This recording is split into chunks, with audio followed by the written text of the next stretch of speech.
It's not a tournament. It's what you don't see on TV. The cash is real. The stakes are high. They bet big. They win big. They lose big. High stakes live action poker.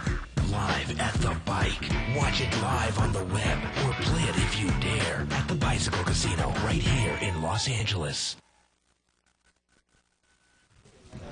And we're live at the bike, exciting 200 no-limit action.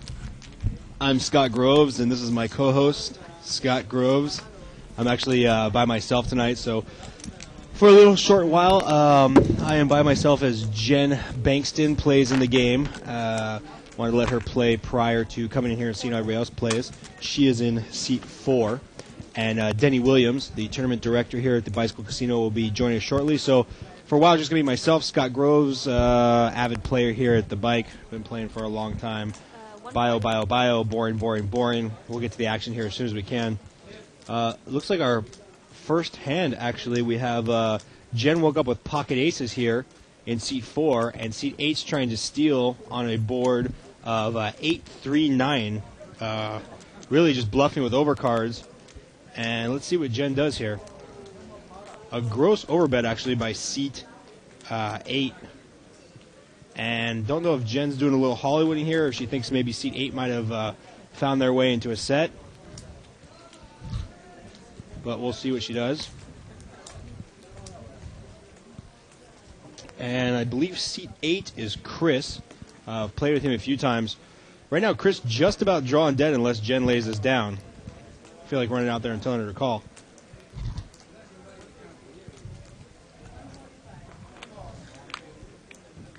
I can't imagine Jen's going to lay this down with really not much of a scare card, just a couple draws there.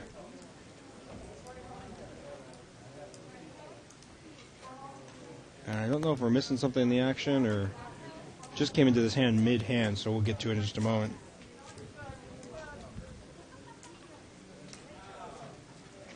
And it looks like she is all in.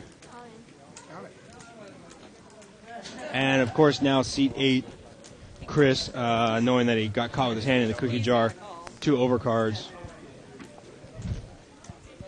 And I think she thought about it for a long time, maybe trying to convince him that he was on ace-king or something like that, but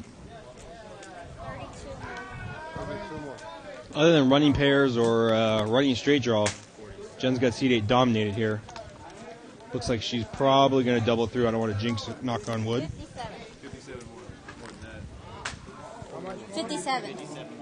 57 more. And a loss here would be devastating, but let's see what happens.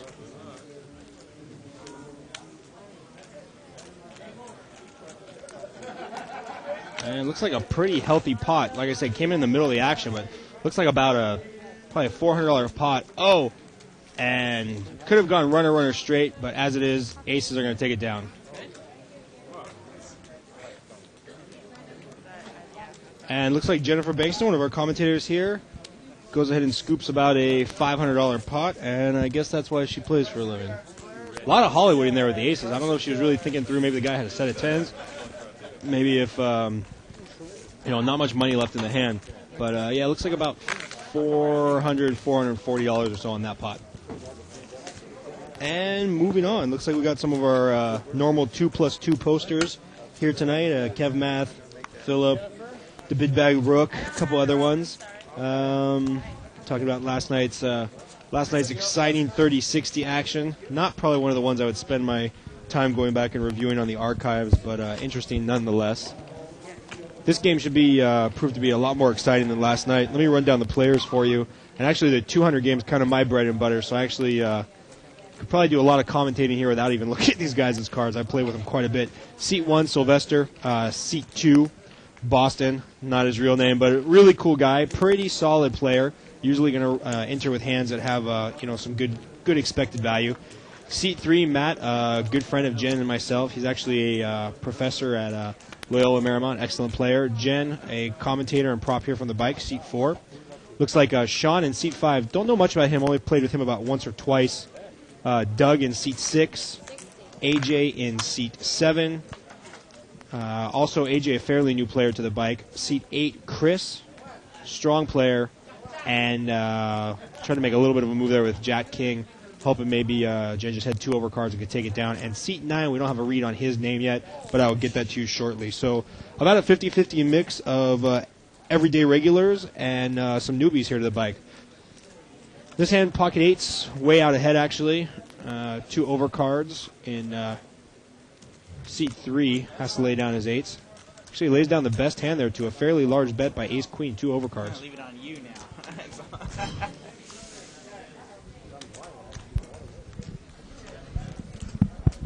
And seat 1 with the tough decision here.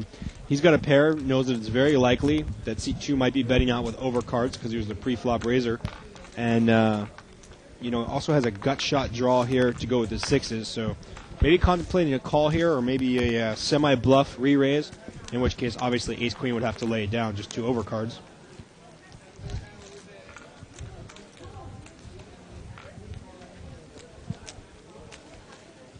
And we got a quick chip count brought to you by Joker Gaming. Seat 1, 450. Oh, and speaking of which, here comes seat 1 firing out, now thinking that his pair might be good. And I'm almost positive Boston in seat 2 is going to lay it down. He's aggressive, but not retarded. Seat 2, about 225. Seat 3, 200. Seat 4, Gen 475. Seat 5, 275. Seat 6, 200. Seat 7, $150. Seat 8, 140. And seat 9, 150. So right after I give Boston a compliment here, it looks like he's going to call up all of his money with no pair, no draw, only to the overcards. He's going all in. Looks like for about another 65 or 70 more, and I can't imagine seat 1's going to bet into him and then not call an all-in move. If seat 1 here folds, I think that would be a pretty devastating laydown. If he thought his hand was good enough to bet into the gentleman, seat 2 Boston, then seat 1 Sylvester's really kind of, I think, have an insta-call here. Obviously, he could very well be beaten, but if he was going to call the flop bet, if he was going to bet into him on the turn, the 3 is not really a scare card or an overcard. There we go. Sylvester thinking through it, makes the call, and he's going to be pleasantly surprised. Unless, of course, a ace or queen comes on the river.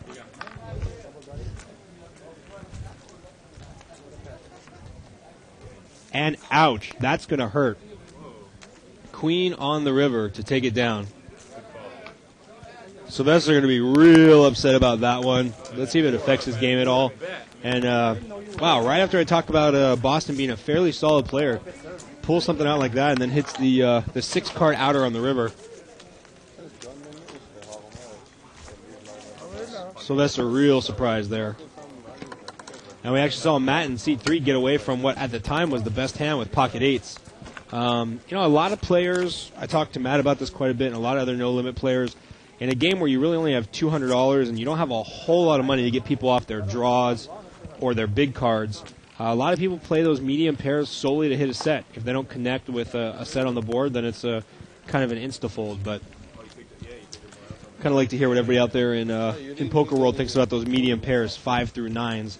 It actually got me in quite a bit of trouble this weekend at Vegas. And do you guys out there in Internet World play those medium pairs for sets only, or are you willing to make some continuation bets after the flop with them? Let us know. And it looks like seat 9 with Queen Jack is actually going to hit the board the hardest. Queen 9 also in there with a pair in seat 5, and he's going to bet it out. Bet it out not only with a pair, 2 pair, but also a nice position to the rest of the table. And the best hand folds.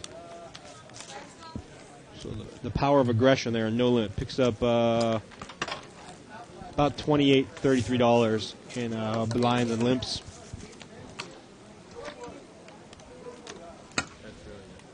And I apologize to anybody out there that can hear this well enough, but I'm eating my dinner in popsicle form, so I apologize. That's really it now.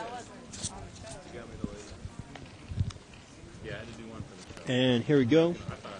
Looks like seat 3 with Jack Queen. Seat 6 actually late position with pocket 8s. Let's see what they do. Bring it up here. Looks like it's going to go fold around to pocket 8s, who just limps. Kind of surprising there. You're the first one to enter the pot. It's getting down to 4-handed, even if you get 3 callers. Pocket 8s, I think, maybe deserves a raise there.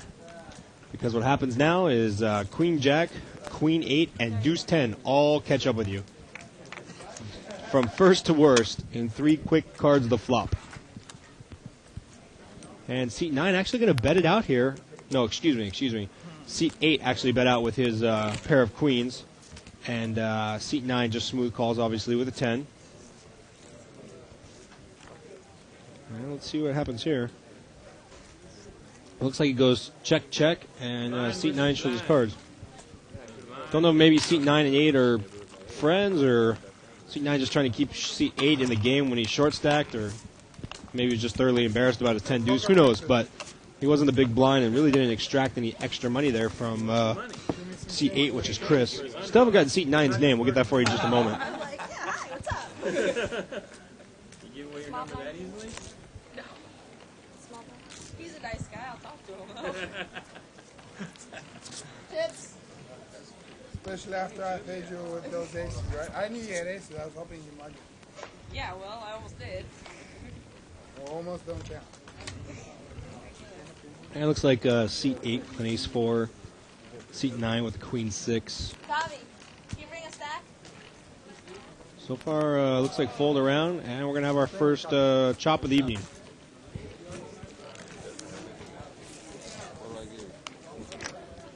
Never ever insult anybody for chopping at a full table, no limit. Just move on to the next hand.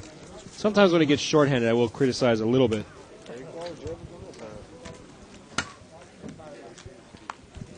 Hey, come on, cousin. Seat 9, we have his name just got it in, is actually Vic. So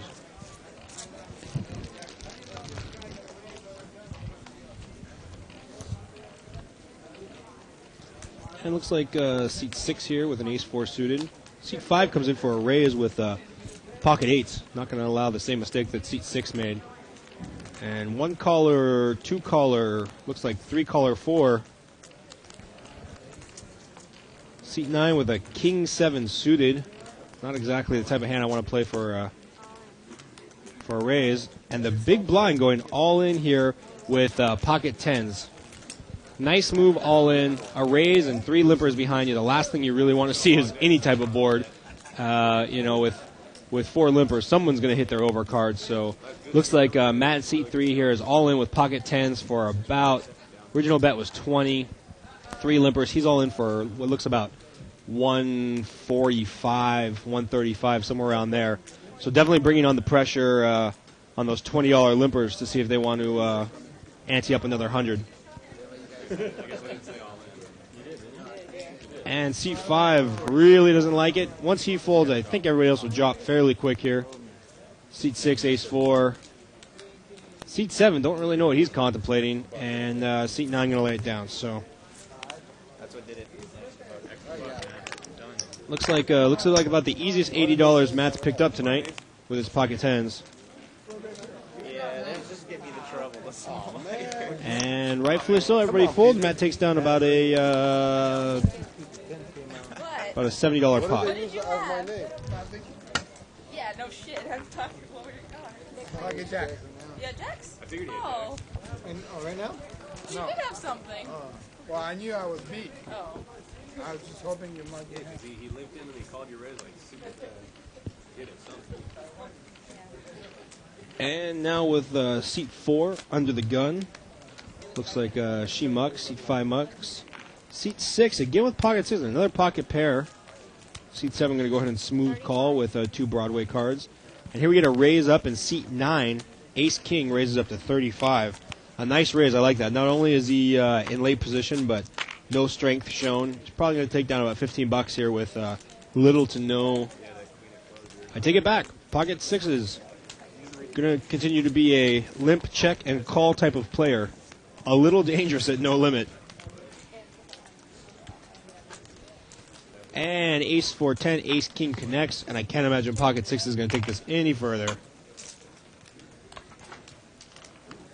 Nice play there by seat 9. A lot of times when people flop top pair, top kicker, which is decent, obviously, that's what you're looking for with ace king, but you just want to slow play that one pair to death, and the truth is so many draws out there, plus a 6 would just be devastating. I like the all-in move there in seat 9 by Vic, especially in this lower limit, no limit game. You need to get your chips in there when you have the advantage and not let anybody catch up with a draw.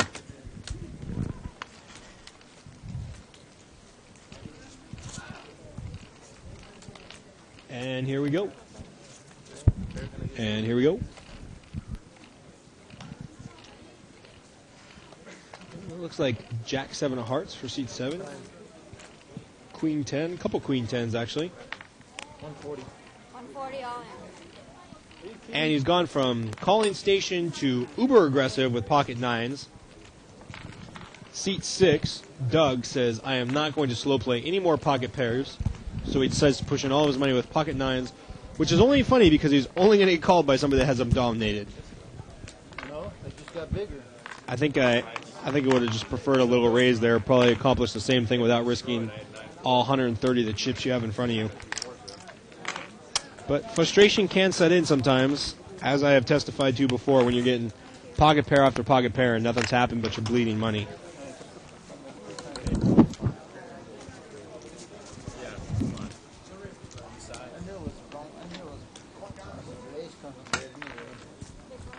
Lucky front the 6 degrees.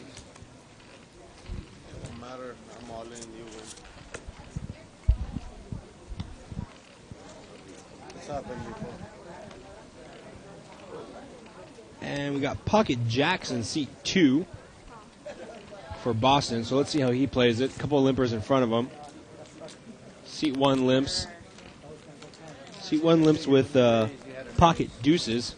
So one card I didn't want to see. And now it looks like Jack's just debating how much he's going to raise. Ooh, Jack's just limps here in seat 2. Not a big fan of that at all. Late position, 4 limpers. Unless you're solely playing for a set, I really dislike the limp with Jacks. Because now, even though he still has the best hand, there's a couple legitimate draws out there. Straight draw, flush draw. Seat 7 going to bet it out with this straight draw, flush draw because no one really showed that much strength before the flop. Pocket deuces are killing a little bit of a straight draw, but wow. Seat 2 just mucks his pocket jacks. I mean, rightfully so. He's got to think anybody with an ace, but kind of an unorthodox play there. At least he got away from it and didn't put more money in the pot after the fact, but jacks are not one of those hands that I usually just play for a set only. I usually want to raise before the flop and try to get some money in there. So a little bit of unorthodox play that we've seen so far from Boston. After I was actually commenting on how he's a decent player, so might have to retract that statement after the end of the night. We'll see how it goes in the next 2 hours. And here we go, another exciting hand.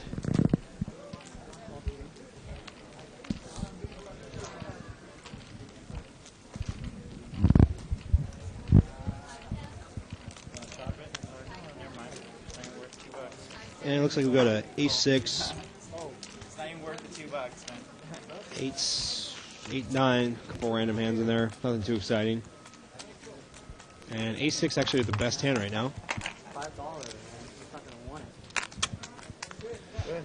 And since I'm not an employee of the bike, you guys aren't going to have to hear a lot of exciting,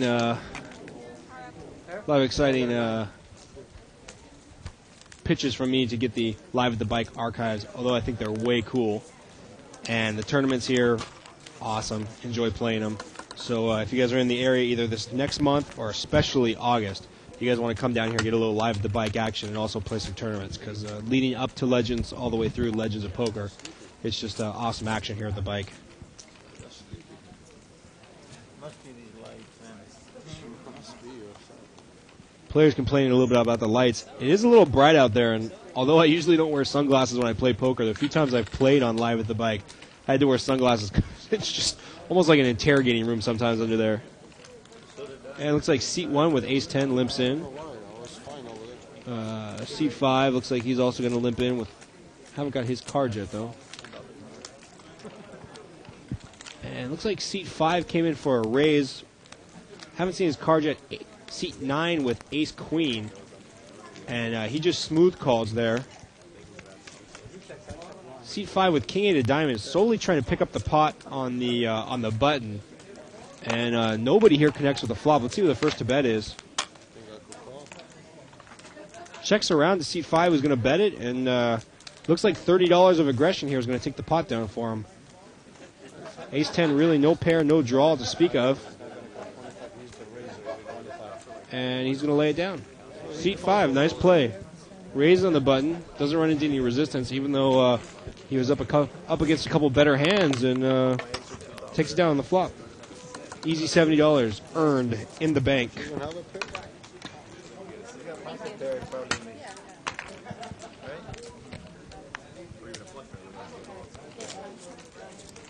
Table pretty friendly tonight. Most of the people know each other, have played with each other before.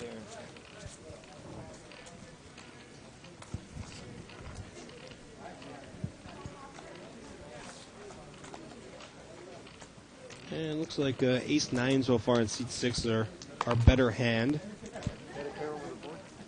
$5, buddy. Oh, fine. I'll get the ace queen on the flop.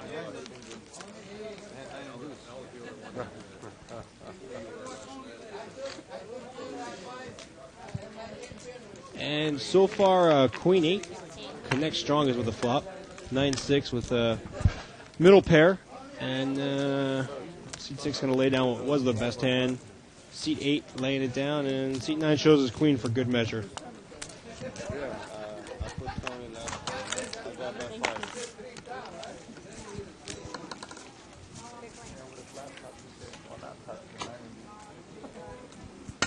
And I was actually reading out there a little bit on the card player about what's going on in the World Series, and I don't care how wealthy you are or how high of a stakes you play or how much of a professional you are, to go out of the World Series of Poker, a $10,000 buy-in event in 20 minutes, 12 minutes, like some of the pros have been doing, that's a shame. I mean, massively bad beats, obviously. Top full house, beat by a straight flush I read something about. Ace-King versus Ace-King. And one of them ended up going runner, nut flush. Just an absurd amount of wasted money today in the form of $10,000 stacks. Be interested to see who the 2+2 cast is rooting for out there in the World Series of Poker main event. If I had to take any field, I think I'd take the Full Tilt brothers and two sisters. I'm on TV, I'll cut my leg off. So moving on to the next hand. Who? Everybody a little bit more talkative than normal tonight. I bluffed somebody out of a big pot once. Today. Not going to see too much bluffing, I don't think, from the right side of the table. Left side of the table tonight might get a little bit more aggressive. 40. But seat 8 going to jack it up to 40 with pocket 8s. Trying to rebuild his stack, $5, $10, $20 at a time. And he's running to seat 5, who's got King 10. Not really a hand I like to limp call with, but he's going to be happy when he finds out that he's basically 50-50. And with no hearts out there, let's see if King 10 bets it.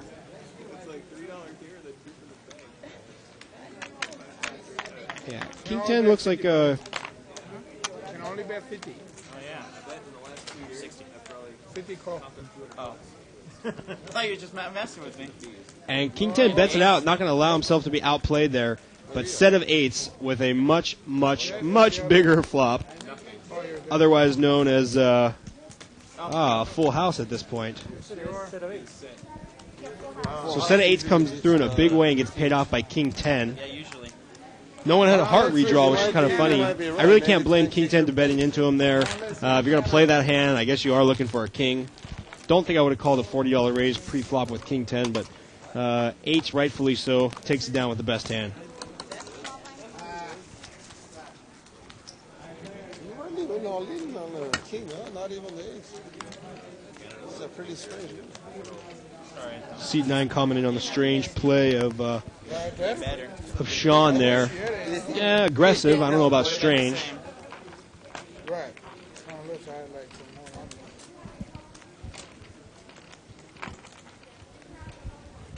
And for those of you that might be joining late, we have the 200 max buy-in, no limit. A couple players that everybody knows. Boston, seat 2. Matt, seat 3. Jen, seat 4. Seat 9, Vic. Fairly common player here, though I didn't know his name until about 2 seconds ago. And let's see, a flop with a whole lot of knot. Looks like 5-7 still has the best hand. 9-10 just picked up a open-ended straight draw. And seat 1's going to bet it out with his medium pair. Decent kicker here. Actually, he's going to raise it. Looks like Jen in seat 4 bet out with her pair and gut shot straight draw. And a flush draw, actually. So Jen's hand improved significantly on the turn, but it also gave King 8 the. My birthday. Oh my God, you marked it? How much more? What'd you have? Sure. And seat 1 almost showed his hand a little prematurely, as 9-10 as they open it a straight draw and shows his hand. Everybody being real pleasant, showing their hands. And better draw. Rabbit cam me. and let's see what the rabbit cam would have brought. Deuce of clubs, no help for anyone. If Scott announces it, no, he has to. And deuce of clubs would have been on the river, would have been no help to anybody. So nice fold there by our seasoned pro, and nice bet actually by seat 1, Sylvester. Rightfully so, assuming that his King 9 was the best hand and taking it down right there about $45. Oh, there's card draw. That's 7-5. Should have bet on the ball. Oh, you answer? And it looks like we got a couple of suited connectors that aren't going to be played. Looks like it goes fold around to the button who folds. And I believe the blinds are probably... Oh, my mistake. There was one caller under the gun, seat 6 with Jack 6 of hearts, a premium hand under the gun, nonetheless. And no one's got much of anything here. They're going to check it down. Now the board pairs 8s. And now Have an ace. King wins. 3 with You're King. a winner. Oh, King 3 had folded. My mistake. Big pot. Ace high wins. Take it. Ace high wins $12. And C3 with King 3 on the button actually mucked what would have been the best hand. Peter, you better touch it around my hand. Not that I recommend going for the steal play or even limping with King 6 on the button. A lot of people sometimes take position a little too far in cash games. A little bit different in tournaments, but cash games, position isn't everything it's cracked up to be. Don't they say what a stupid... So I'm running out of stuff to stay here, sitting by myself. Like I mentioned before, most of the alone activities that I have only take about 5 minutes. So if you out there in 2+2 land want to give me some info to chomp on or something to bring up or something to talk about, let's go for it. You'll just go grab a random player and see if they want to do some commentary. Send it. Looks like we have a raise here, seat 8, with the powerful 6-8 of diamonds. The big under-the-gun bluff. He's actually been pretty solid, and although he bled a few chips when I first sat down to start the commentaries, hasn't been playing too many hands. Let's see if he loosens up a little bit and tries to make some more steals now that his chip stack's grown from about 40 to about 120. How come you never... Did that for the last. Did you do a flop or no? Yeah, he did. Only for the river though, not the turn. I'm just saying. What about the flop? I'm not gonna put 5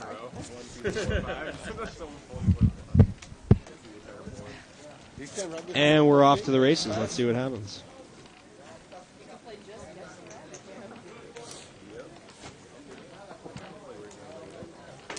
Well, since we woke up with that first hand, aces against the monsters, King Jack, we really haven't seen a whole lot. I don't even think they're suited. I knew they were same color. And another chop chop. As goes. I knew they were same color. I looked at the top. Yeah, it was under the Big blind. It looked like C1's out for a smoke break. No one eating dinner yet. No one said tighten up for the dinner break yet. Well dominated. And looks like we got King Queen suited for C2, who's going to raise it up in middle position to 15. Almost nobody's got anything to play with him, really, though. Looks like a lot of middle suited cards, middle connectors. And the big blind's going to defend with ace-4 of hearts. Actually in way better shape than he can imagine right now. Cuts off most of King Queen's draws, and he's got the overcard. And a massive flop, 2 pair for ace-4. Let's see how he plays it. Is he going to bet it out here, or is he going to check it? He's going to check, and Boston's going to make what he thinks is a steal bet for 30. And small blind after calling the bet, now calling the bet on the flop. I got to imagine Boston's done with this turn unless he picks up some type of monster draw on the turn. God damn it.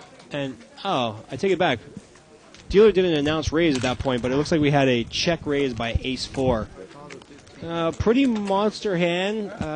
Heads up. I don't know if I'm a big fan of check raising, getting your money when you have the best hand, because who knows what the turn can bring. But I don't know. I guess it's easier when we can see the cards. See, they have them dominated every which way but loose. Maybe one of the few places in No Limit where we can have an acceptable slow play. On a flop, you lose. And Boston did all he could. Tried the continuation bet to take down the pot. Didn't work. And that was the end of it. Let it go. Good release. Sometimes players, after they make the steal bet or the continuation bet, just don't know when to put on the brakes and end up calling off an extra $50 to $100 in chips in this game just because they don't know when to put on the brakes. Looks like seat 7 with pocket kings raises it up to 20 and can get no action. So he makes $7 with his Cowboys. That in itself is almost a bad beat when you finally wait and wait and wait for a premium hand like aces, kings, queens, ace, king, make a raise, and nobody's got any action to call with. Dude, let me see.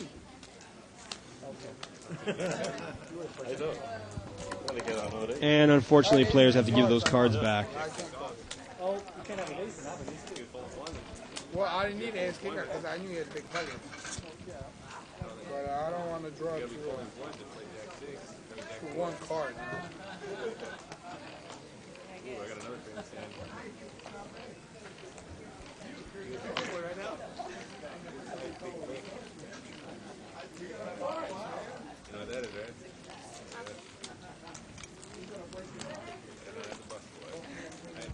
So we're getting word by the 2+2 posters that Shirley Rosario, commentator and one of the props here at the bike, might be out of the tournament. We'll try to get verification on that before the end of the night, which is a shame because she masterfully won her seat into that event. And a big flop here. 10-Jack with the open-ended straight. Queen, King, and seat 2, who does bet it out, flops top 2 pair. And seat 7 with Ace, Queen might pull one off here, trying to pick up either a heart draw, a straight draw, or thinking by chances Queen and his Ace are live, which we know they are. No, excuse me, the Ace is live, but the Queen is not live. But he uses the better part of judgment and lays it down. And let's see if seat 2 is just going to put it all in right here, or just smooth call with top 2 pair. You know, obviously we know that seat 6 is on a draw, but there's not much out there that King Queen can't beat. So yeah, right there, I prefer the raise. And let's see what happens. And seat 6 just smooth calls. Oh well, smooth calling means putting in all of his money. Dealer's going to figure it out here, and we're going to have a made hand against an 8-outer, which we know one of the outs, 2 of the outs were folded pre-flop. So looking like about a $225 pot. Pretty sure King Queen's gonna win it here. He's about a 70-80% favorite, and that's gonna do it. I win.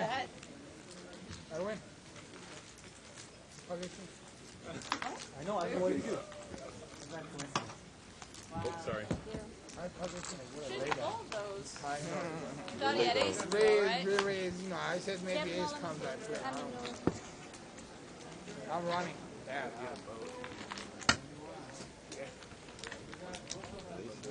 Yeah, a couple people here posting on 2+2 talking about some of the unorthodox play that everybody's seen in the World Series of Poker. For example, Chris Ferguson all in before the flop with ace-ace, called by King-9. And King-9 actually flops his 2 pair, but Chris Ferguson pairs the board, actually. Low pairs the board with 4s to survive with his higher 2 pair. But the thing is, with so many people super satelliting their way in for $8, $12, I imagine the first 2 days of the World Series play, meaning the next 3 days is day 1 and the day 2, is going to be more like avoiding a minefield than playing actual poker. Should be interesting.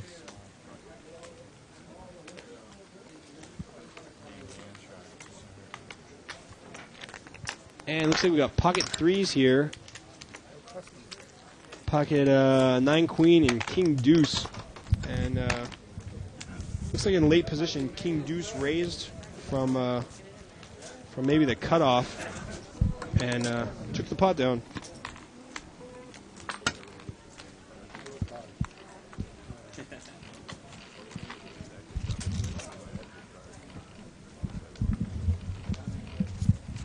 And here we go.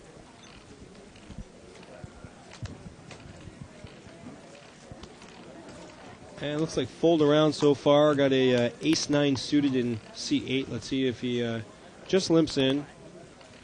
You know, again, if you're going to play those medium suited aces and you're in late position, I kind of would prefer a raise there, just because you can, you know, hopefully chase out some of those blinds. As it is, he's in against the 2 blinds and king 10, so a lot of hands can come here that can hurt him. Except for that flop, ace, ace, queen, ace 9. Unfortunately, nobody's got any action to pay him off unless the miracle jack comes on the turn for C2. And a 4. Don't think anybody's going to bet it here. Matt's going to bet out trying to steal it with nothing. And when he gets called, there's the ace, needless to say. We got hearts and spades. Trying to draw to a flush with a pair of boards. And king 10 actually would have come in for the monster suck out, but as it is, he didn't call the $15, and C2 would have hit his gut shot and probably gutted C8 for all of his money. So a miracle jack on the river, and king 10, rightfully so, did not call the $15 with his gut shot on a paired board. Still would have been funny though.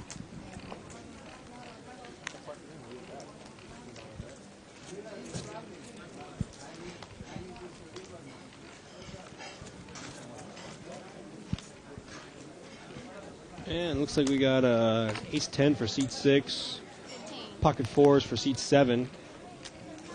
So seat 6 makes it 15. Insta called by pocket 4s. Looks like pocket 8 staring at 3-6. Can't imagine what all he's thinking. Seat 9 with ace 6 offsuit.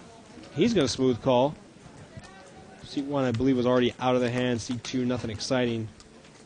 And looks like seat 3, we have 6-9 suited big lick. Going to have to chastise him a little bit for playing that with a raise and 2 limpers. So no real premium hands for already having a $100 flop here, or I'm sorry, a $100 pot. And pocket 4s actually has the best draw at this point. 9-6 has the best hand with middle pair, and just a ragged, ugly flop that hit none of the 4 limpers. Well, the river comes at 10, and ace 10 goes back from first to worst to first blast. I don't know what it is. And Matt's going to come out betting here on the button after everybody checks to him again. I think if I'm ace 10 in seat 6, I would have liked to put a little defensive bet out there because now he doesn't know where he's at, and he folds. And middle pair of 9s, no redraw. Going to take down about a $85 pot here. 3 of hearts on the river doesn't help anybody. And that's about it.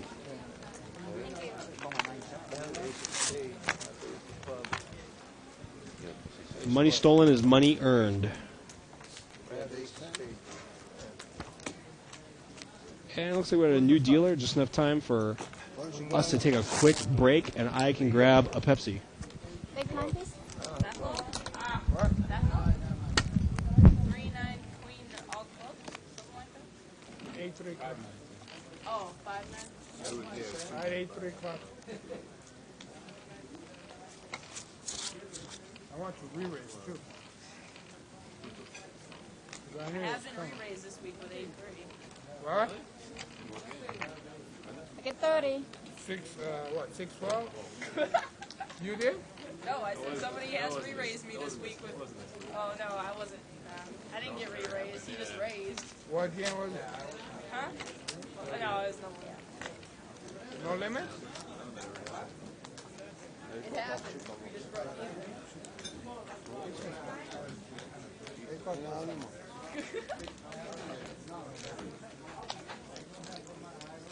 And of course, all I have to do is step away for a Pepsi, and we run into a real hand. Pocket kings in seat 1, who's going to re-raise seat 9, who's got pocket queens. And What kind of a weak ass raise is that? seat 1 with what seat 9 calls a weak ass raise, shaking as he puts his hand out. Somebody needs to read Caro's Book of Tells. 60 more. And seat 8 almost looks like he's going to push it all in here with pocket 6s. Just because you're shaking. I want to get our draw. I just want to call. And Pocket Queen's going to put all of his money in here and going to be real and happy. Nothing.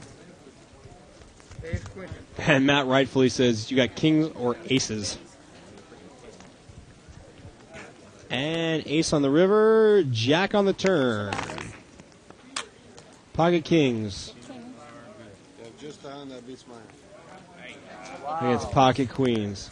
And Sylvester in seat 1 going to pick up about the pot. Ace, go ahead, do the all Looks like the pot already had about $70 in there, plus about another 110. And he cleans out seat 9, Mr. Veek. But I'm sure Vic's got a rebuy or two in him. I didn't know you were slow playing too. $30. I gotta see that. You know. I'm thinking the same thing. I had the best hand before the flop. Pocket sixes. Before the flop. I had both of the keys. Ace 7. Time please. Or Tommy. Sorry. Lock it, And it looks like seat 1 with ace 7 here. Seat 8 with nothing. He's going to muck it. And a lot of limping so far tonight. We've seen a couple raised pots, but you know, usually the 200 game is characterized by mini raises to 10, 15, 20, which kind of just forces it to be a pot sweetener. But as it is, we've seen a lot of limps. And King Queen, nobody really connects with the flop here. Queen 8. Excuse me. I thought Queen 8 had folded, but he actually stuck around. Now he turns trips with his monster King 8 in the big blind. Definitely a big blind special. And Sylvester's going to come out and bet it here with his ace high, hoping to just take it down. Nice flop, right? Oh, yeah, look. I have the 6 too. And seat 7 going to raise him up here. Nice. Ace high insta-mucks. And nice play of the big blind there. By checking on the turn, got an extra $15. It's almost like a value check raise, knowing that somebody's going to take a stab at it. Big blind, please. Big blind, please. Big blind. Can't believe I marked my pocket 7. 200 behind. Yeah. Nice for the queen. I Really. think that's. Oh, I thought I said. Better for that hand. And seat 9, Vic on his rebuy. Hey, whatever. I think soprano. And looks like Sylvester's going to limp in there with King 5, got an ace 8 offsuit, and 7-9 suited. So some ragged hands nonetheless, but they're hands. And 4-4-5. Ace 8 actually picks up a big draw with a nut flush. And no one's going to bet it there. Ace 3 turns. Oh, excuse me. Ace 3 would have turned the wheel, but he folded pre-flop. I'm telling you, man. 50. And C8's going to aggressively bet out here his flush draw again. Go ahead. Just pay 55. You'll sit. Sylvester's actually a top pair here in a real tough decision. Put your chips in. Up against the big blind, you know, really what can he beat here? Maybe the big blind No, I know, turned to 'cause I did straight. this much. Somebody's gonna Maybe he's got a 4 is obviously what Sylvester's thinking, but maybe he's got 5-6 and Sylvester has him dominated. Oh, I'm bluffing. I need you to You call never my know, money. and sometimes as Seat 8 advertises here, sometimes honesty can be the best bluff.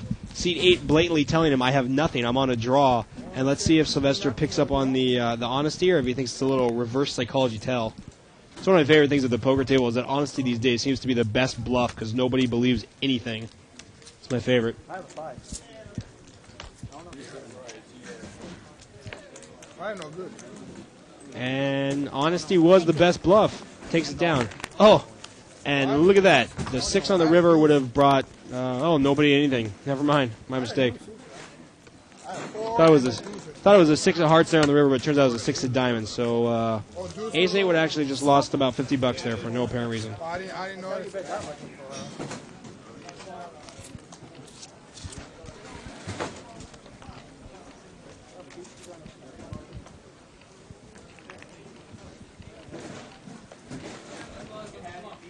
And it looks like a couple King Littles, King Nothing, and I think we're going to have a chop.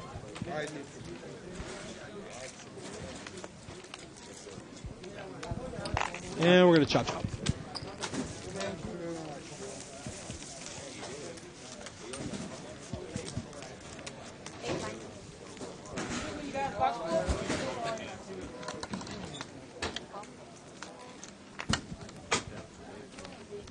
Hey, broken arm. Broken arm. sir, back four?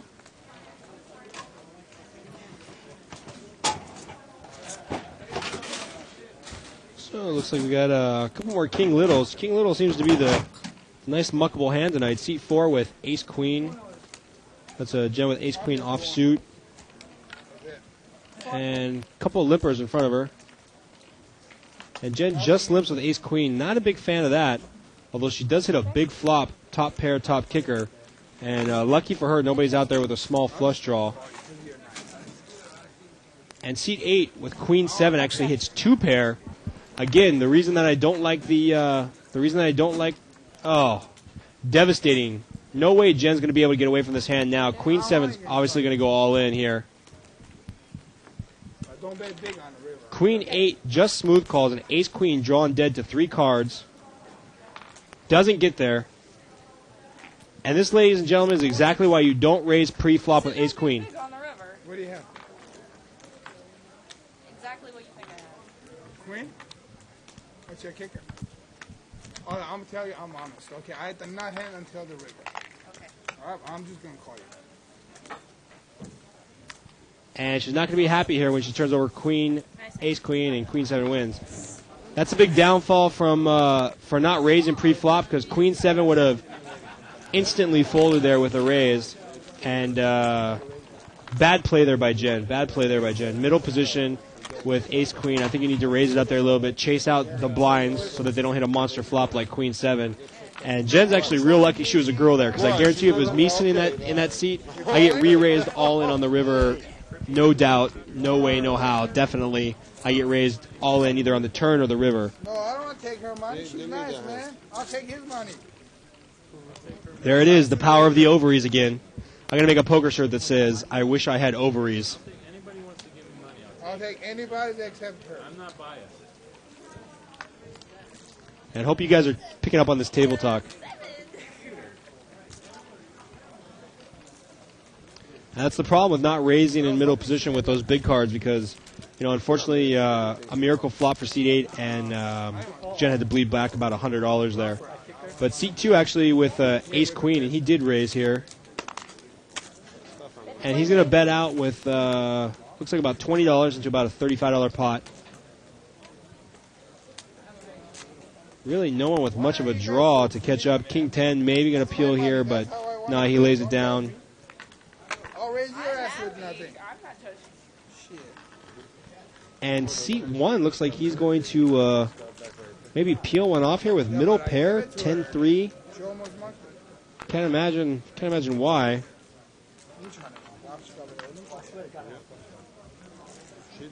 And he's showing the 3.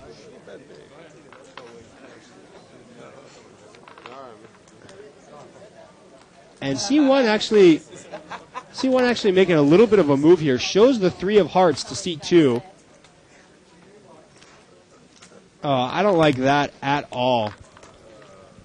C1 was looking to maybe set the guy up for a move, showed his 3 of hearts and said out loud, I have a flush draw. And then when the flush card came, didn't even have the gusto to go through on his move there. So I don't know why he would call it 20 and not set up a move or not do something. That was a interesting play there. I wouldn't have liked seeing that if I was at the table. If you're going to put $20 into the card and then show, or $20 into the pot and then show one card to try to set up a move, I don't think I would exactly. Get 15.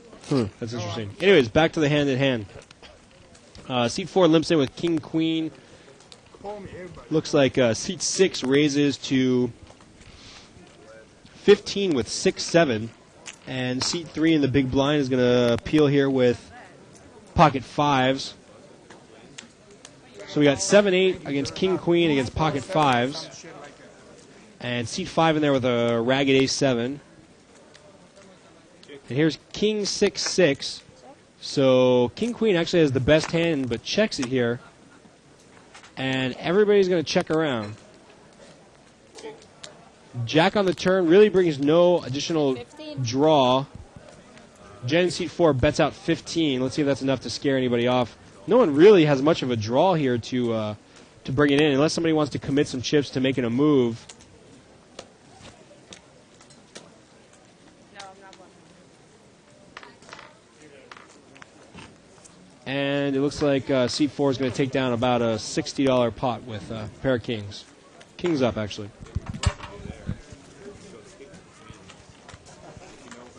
All I wanted was my money back that I accidentally gave to 7. You're supposed to say flush draw. Yeah, we all know you had a king, but you're supposed to show the kicker. So it looks like And here come the hands. Woo! So you 2+2 guys out there really let me down, man. You haven't given me any juicy conversational topics. Yeah, Shirley's out. Ferguson got lucky. Come on, give me something here, folks. And for the rest of you watching, you should get on 2+2. Check out the forum or in your other window, view some of the archived live at the bike action here because this is a little slow tonight. Right now we got the button in seat 2 making a steel raise here with pocket 5s. Sexy, pocket 5s. And he's going to take it down. Bet 20, you win 12. I like it. You can do the light shuttle. Yes. Ah, now the game might start getting juicy. Seat 6, Doug, little upset. Going to go for the live strudel.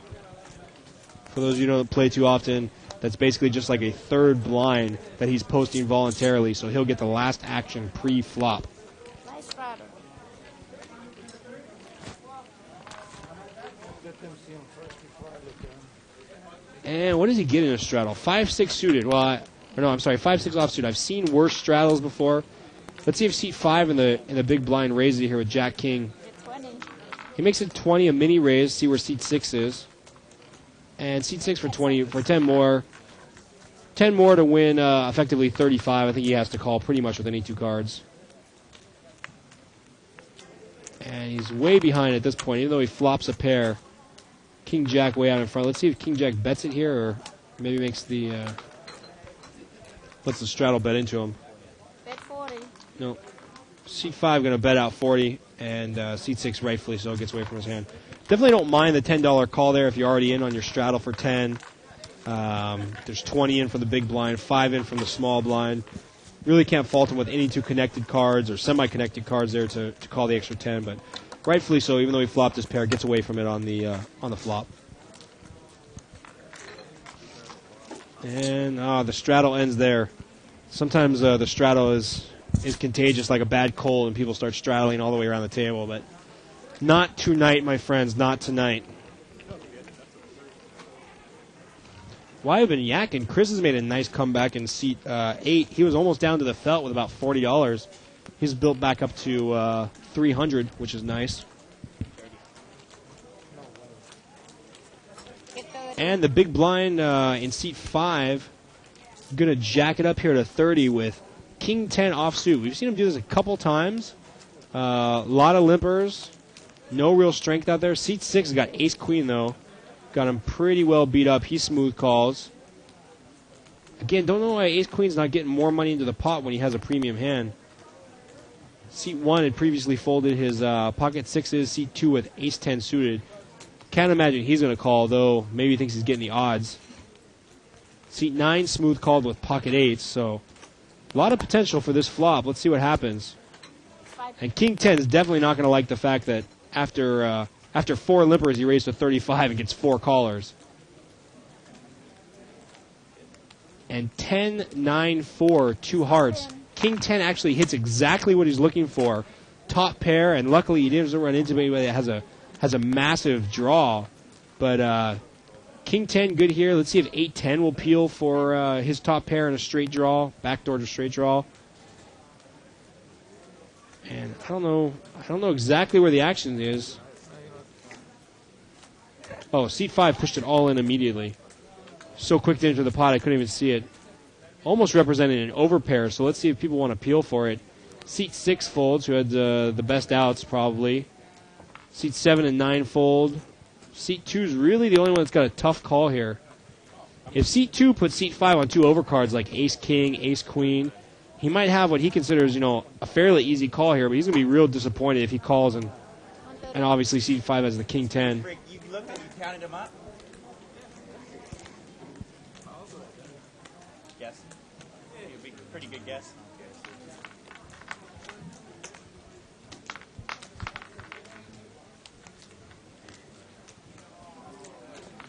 C2 probably contemplating right now 50-50. The guy either has an over pair or 2 over cards, neither of which he really wants to see. And the funny thing is, if he calls, he's going to see an even worse scenario, which is same pair, better kicker, effectively leading him to 3 outs or a backdoor draw.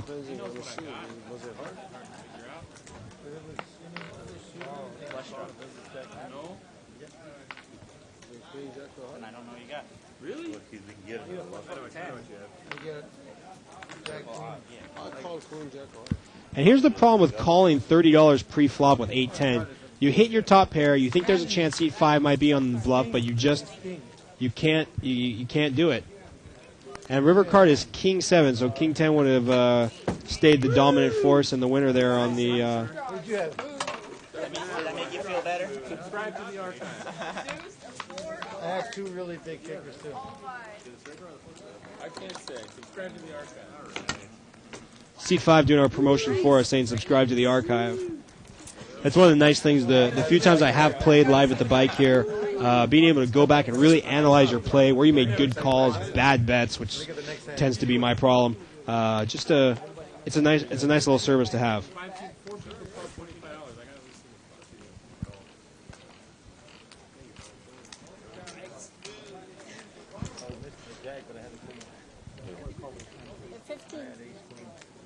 Oh, shoot.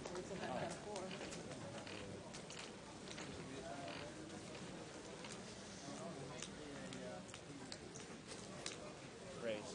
Make it 60. It's 60.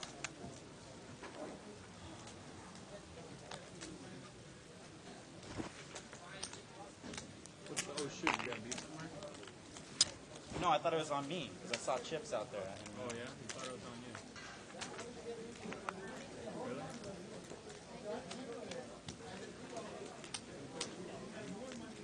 Cold.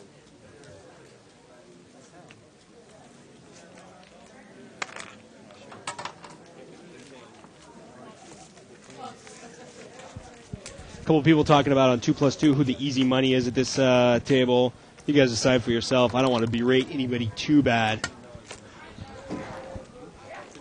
Big blind.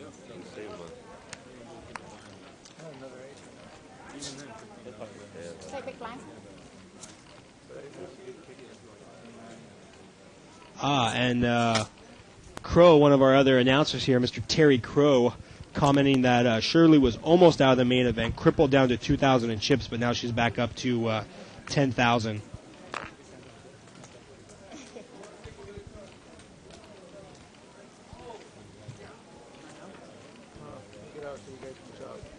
And Garland over here, one of the posters, 2+2, asking about hotels close to the bike. Well, it depends. If you just want to play at the bike and that's all you want to do, there's a Ramada right across the street, which is infamous. And if you want to stay someplace nicer, maybe there's some more of the touristy attractions here in California, shoot me back another post on 2+2 and I'll give you some more ideas. And Crow confirming that Shirley did just get knocked out, unfortunately. One of our commentators here, prop for the bike and the proprietor of Poker Babes, unfortunately out of the main event. No, it's Hebrew. What is it? Italian? Oh. I don't speak Italian or Armenian, so what do you say? Nobody will say anything about you. Oh, he's looking at me. I thought he Who was. was? Oh. He's been looking at you all the time. There's nothing new. Is this a mistake? Is the same? Yeah. I mean, the guy And just seat shaking one down with Husky. I mean, Pocket Kings just limps. Man, I don't. Oh, I'm sorry. Seat one. Seat one. My mistake. He was actually in the big blind, and I imagine he's going to raise it up here. My mistake. Vic was actually out of the hand, so seat one was in the big blind, and just limps here with Pocket Kings. I am so confused. He's a nice guy. And here's a flop 5-6 Jack. Of course, Ace 5 catches a pair. Pocket 3 is going to be in there. You know, lucky for Pocket Kings, he didn't have an ace come or a flush draw, but you know, looks like seat 8 here is going to peel with 6-7.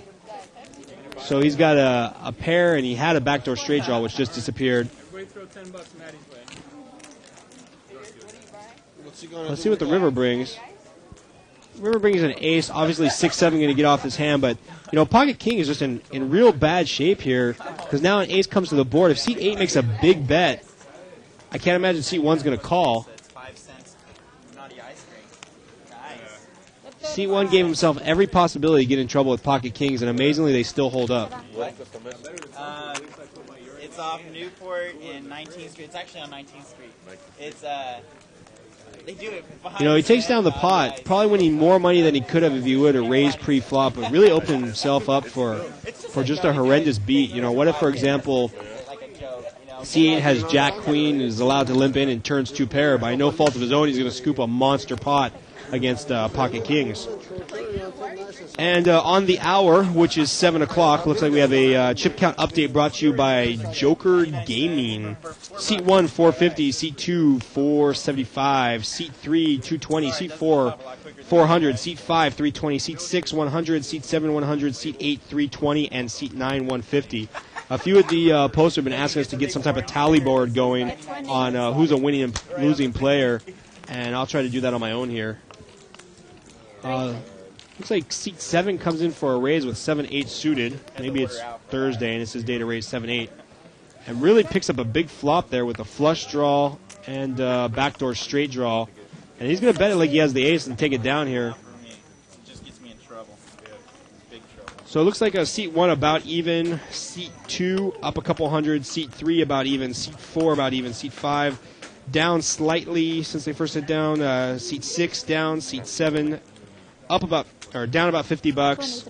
Seat 8 way back up. He's made a nice comeback. And seat 9 actually down about 200 because he was on a rebuy. And I don't really understand what's going on here with Deuce 8 putting all of his money in.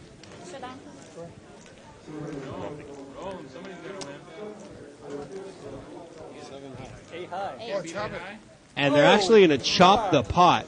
Deuce 8 solely making a move at the pot. Seat 7 calling him with his flush draw. And they're going to chop up about $30 in blinds. And that's an interesting hand. Don't try that at home, ladies and gentlemen. Don't try that at home. I'm really upset now. Everybody talking about how they laid down the best hand, which, of course, they laid down the best hand. If you could beat 8 high, you had the best hand. But that's the nature of no limit Texas Hold'em.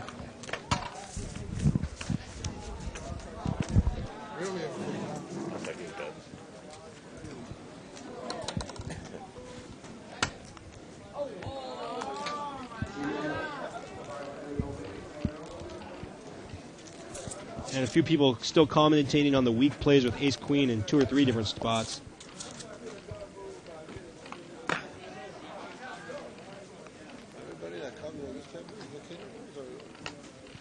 And Garland, one of the posters here from San Francisco, coming down this way to play some poker. Probably Wednesday through Saturday, have a mixture of 1 limit game, 3 no-limit games. 2 of the no-limit games will obviously be max buy-in of 500. One of them will be the unlimited max buy-in. And let's see what we got here. We got seat 4 with pocket 7s, the original Razor in seat 8 with king 7, and seat 5 smooth calling with queen king. King queen actually catches up here with pocket 7. Excuse me, pocket 7s and seat 4 checks. So pocket 5's been fairly aggressive. You know he's going to bet it out here. King 7. I don't know if he's trying to make a move there in late position or just getting a little sassy, but he's gone from fairly tight, straightforward play to doing some interesting stuff. And seat 7 and seat 8, not exactly sure pre-flop who the Razor was there. Both of them had raggedy cards, so it's kind of hard to figure out who did what, to whom, with what.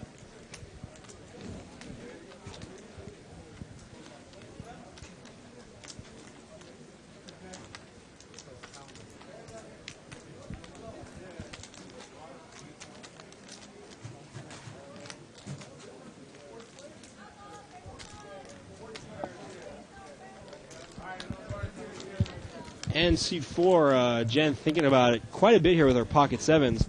This is almost the same look of the a think tank she went into when she had aces. So I don't know if she's looking to set up a move here possibly. Not sure if King Queen would lay down this hand, but we'll see what transpires here.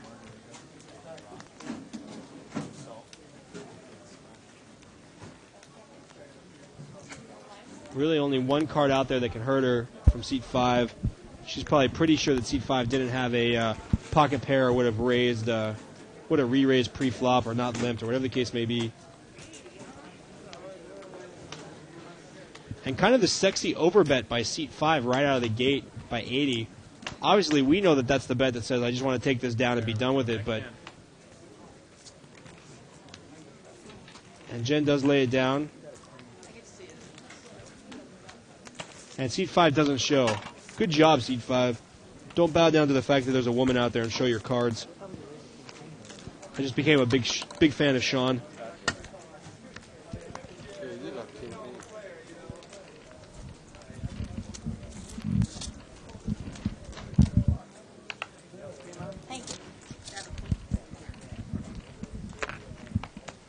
And here comes the next round of cards. Ooh, seat 8 with the sexy pocket aces. He's been playing a little bit unorthodox, so let's see if he gets some callers by some raggedy hands. Unfortunately, almost nobody out there to call him down. And he just limps. The button just limps. And now he's up against the button and the 2 blinds with pocket aces. No clue what anybody has. 7-9 hits the flop. Now aces comes out and bet. Let's see if seat 1's going to call him down with top pair. Seat 1's going to obviously insta-call. Seat 3, really no pair, no draw. Seat 2, no pair, no draw. Now, if the turn brings a 7 or a 9, seat 8 is going to curse the day he was born. He's already got his chips ready, so that kind of shows, oh! And he turns a set of aces. Obviously, his concern just went down the drain. He checks. Goes check, check behind him. And the funny thing is, seat 8 already had his chips out, ready to bet before the turn came out. Then the turn comes out an ace, and he insta-robo checks. I think that's about the most obvious set of aces that I've seen in a long time. I don't know why Sylvester isn't insta-folding here. He can beat nothing except for a bluff, which would probably include a busted heart draw. And I guess he can beat King 3, maybe. Don't really know what Sylvester's thinking about here. Lay it on, lay it down, on to the next hand. This is a perfect example where when your head's up especially, you really want to be watching the player you're playing against. Because you could see it before the turn that Chris was ready to insta-bet. And then as soon as the 8 came, he went from insta-bet to robo-check. So got to keep an eye out for that, folks. That's a home game where you pay $5 for it. I had him on a plus 4 too. Playing for shots. How much? 105. And Sylvester going to call 105 here with middle pair, 2 overcards, an all-in bet. A player that I think he should have a real strong read on at this point, but he doesn't. I think Sylvester's just posturing here. If he doesn't lay this down, I'm going to be real surprised. Okay, it goes in the muck. And I can almost guarantee you that set of aces is going to get shown here. Come on. Boom, baby. Yeah, he had to show him. Had to be proud of the fact that he had a set.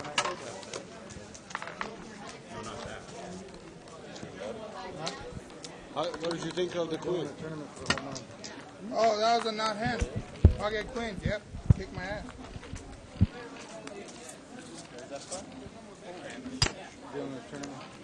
Thank you.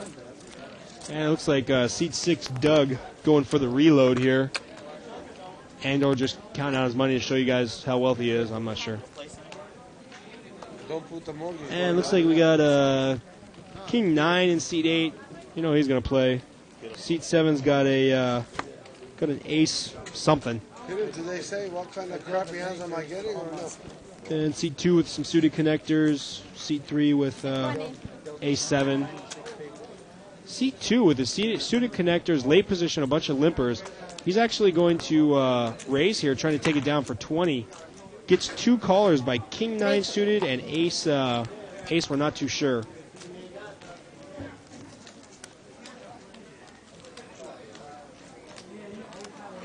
And looks like King 9 with a big flop here. Ace 5 actually catches middle pair. Peter. And 4-5 gets a pair with some backdoor draws. He's going to bet it like he's got it. Let's see if King 7 calls here. Yeah, King 7's insta calling.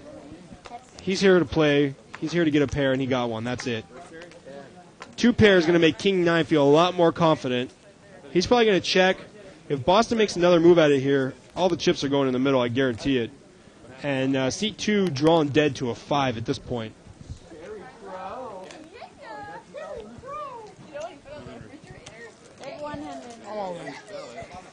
And Boston makes a bet here.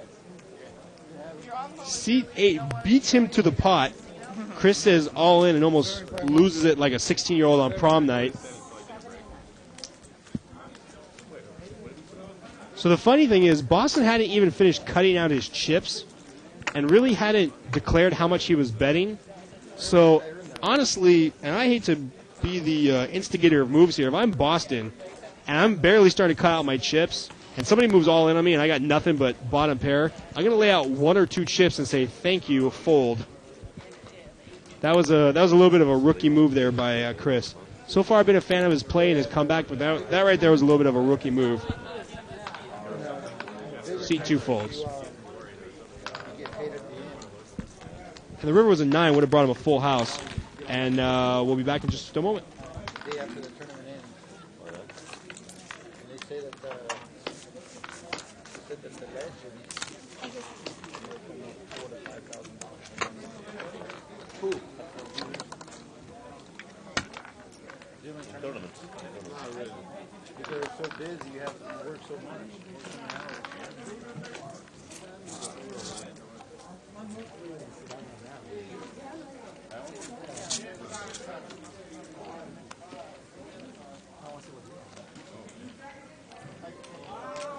25.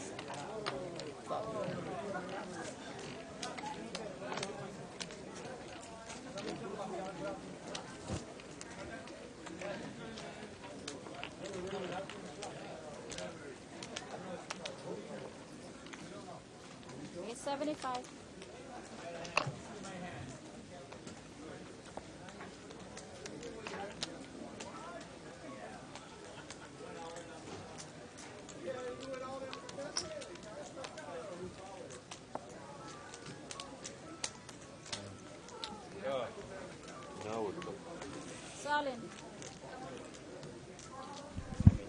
And I'm coming back just in time for another play to develop.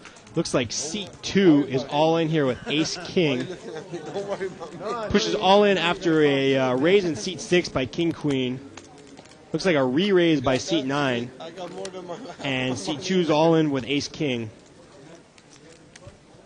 The thing about Ace King is, if I'm going to commit a lot of money to it, I'd like to push it all in before the flop, because so many times, you make a big call, the flop comes out all low cards, and when somebody makes the big bet, you have to fold, when in fact that Ace of King might have came to catch you up on the turn of the river.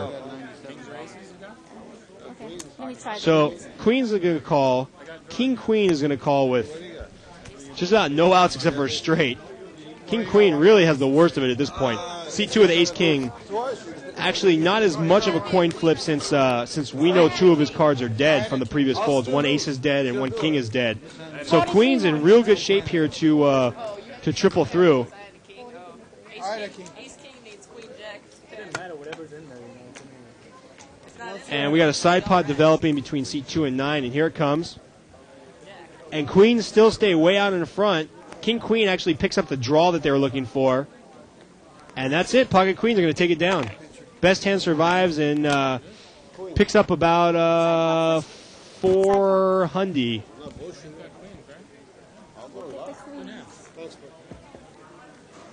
And that's it. Yeah, after we saw how many cards for Ace King were dead, it was just about guaranteed Queen was going to make it. But really, that flop brings the only out for Queen King. A 10 on the turn would have been just devastating for most of them. And Pocket Queens are going to be quite happy. Almost brings him back to his first 2 rebuys. You had the best draw out of it. Don't really know what King Queen was doing there. Okay, make your little raise for information, and then get the hell out of the way when you have a re-raise and an all-in.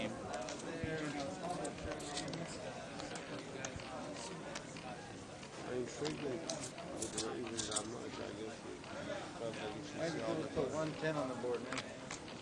You got a 10? I'll put the 10. I got the straight. King Queen. I'm sorry. My cards are dead. Onion. He's big blinds. Chips coming. couple people out there, lighter jobs, asking if the bike spreads Paducah. We have spread it. Not any game that I can afford, though, because it's been spread at like the 300, 600, 400, 800 level. And, if we can get 8 people down here that want to play the game, they'll spread any game that you want to be spread. But to be honest, finding some lower limit players that want to spread some limit or no limit Paducah is going to be a little hard. Check. And Ace-10 still ahead here.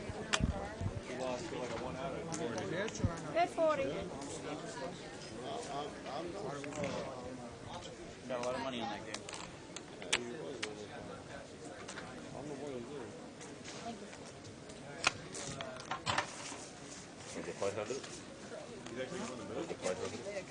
No, I bet my friend, he's a Seattle fan, 1,005. I don't know, that's the stupidest bet you could possibly ever do. Seattle sucks this year. Who would win the series, not win the game?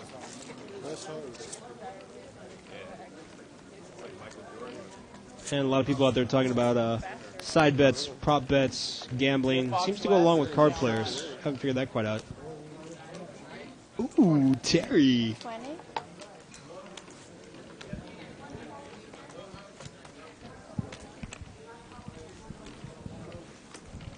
And Garland here on 2+2 asking about some of the more attractive female poker players we have here at the bike. Don't worry about that, Garland. Come down to win some money. I'm tired of women with ovaries. Well, I guess all women have ovaries. I'm tired of players with ovaries having the advantage. Check. 8-6 actually flops out ahead here. No one really wanted to make a bet here. Oh, no, Seed 8's going to bet his pair. And can't imagine Sylvester's going to do much here but Instamuck. I don't know if Sylvester's just a real thorough individual, but there's been a few times when I thought it was an obvious call or fold that he's really thought about it. I don't know if he just thinks kind of nonstop or I don't know what's going on with Sylvester. Maybe he's just a real thorough guy. Maybe he's the Chris Ferguson styly. Let's take the maximum amount of time whether he's folding or calling. So we got about another 45 minutes before we hit table talk here and get Denny Williams in here, our tournament director, to give some live commentary. Big blind.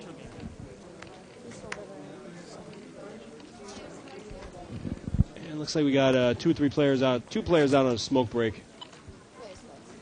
Ooh, the exciting plastic cards. Live at the bike, classic cards. Earn you points, money, food, free shit, stuff, whatever.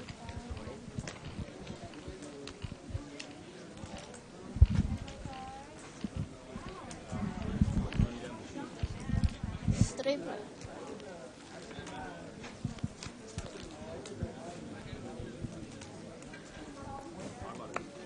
And it looks like we got a lot of nothing. King Jack out there.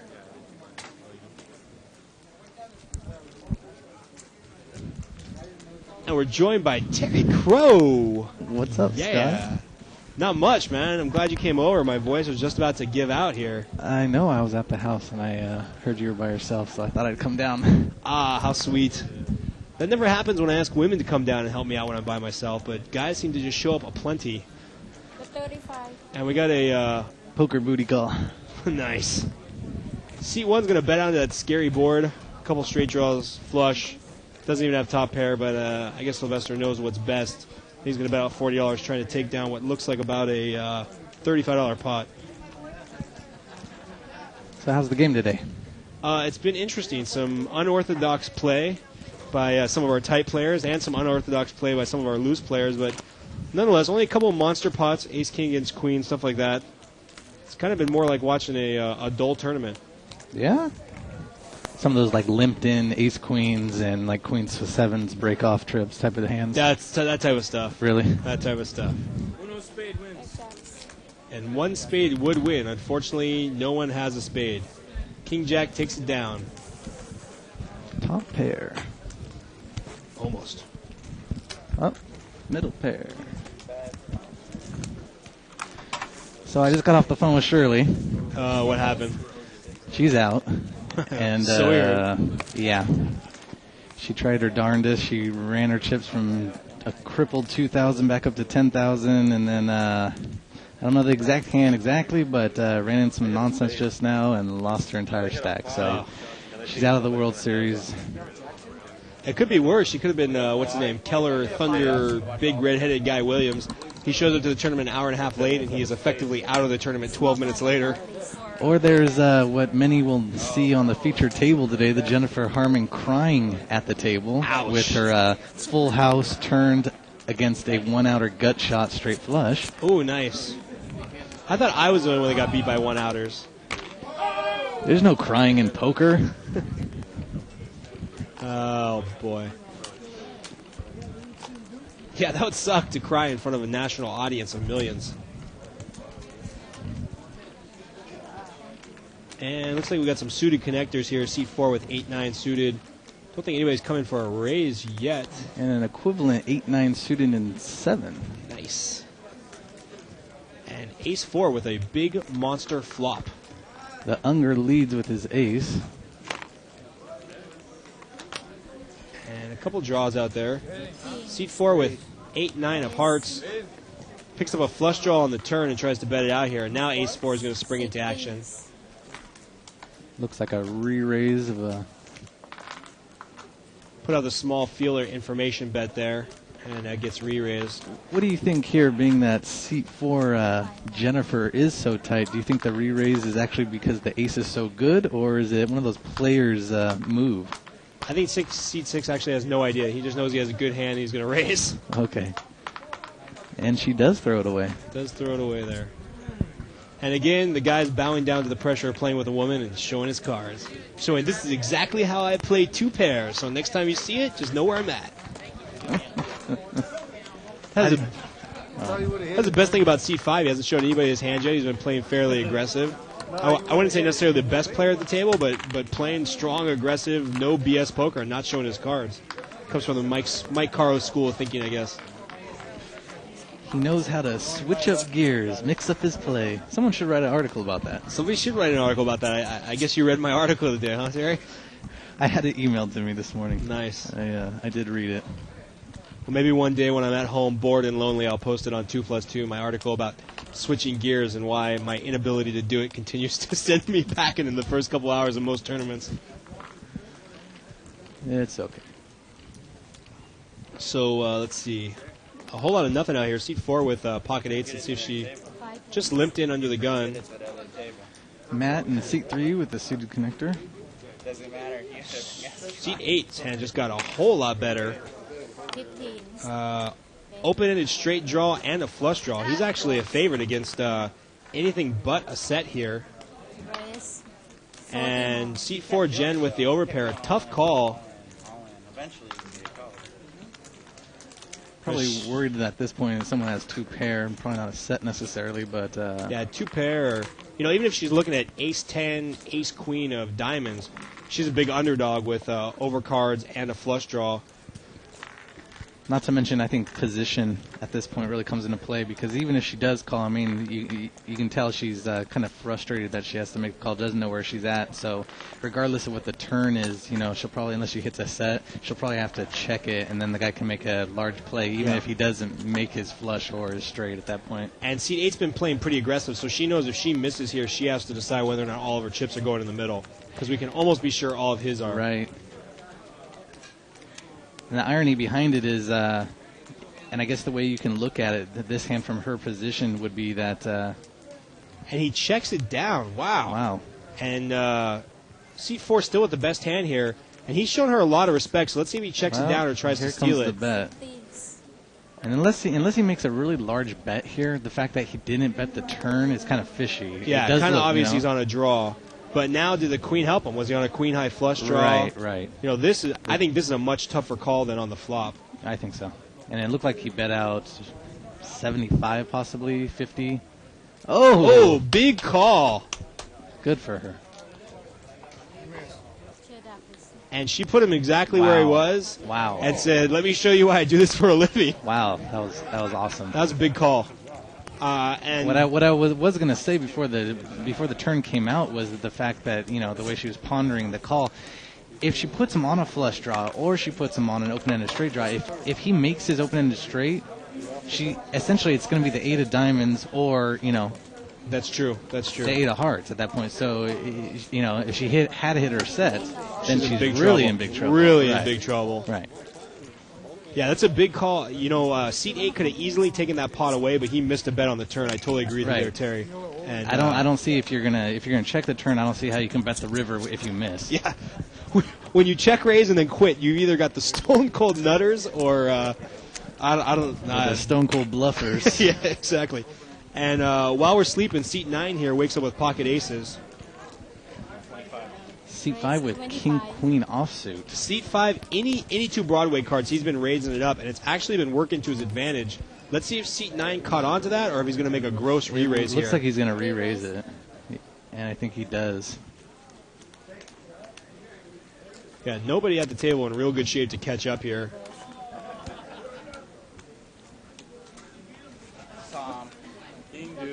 It's one of those things where an aggressive player who raises with king queen almost feels like, well, maybe my table image is the reason why he's re-raising me at this point, because maybe, you know, I have nothing, and Yeah. you know, and I think that's essentially why he's making the Now call. he's making the call, because Unless, now he you know, maybe puts the guy on pocket 9s, ace jack, something like that, something that he Right. can beat. Right. Little does he know he's super dominated.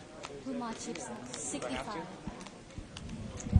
That's a little bit of a tell there when the seat 5's asking, do I have to put more chips in? Do I have to call that last $5? Let's see if seat 5, he's been firing out on the flop, on any ragged flop with his 2 overcards. And Now- he's going to get his hand in the cookie jar. If Now, he does I it think here. he'll probably check this because of the re-raise, but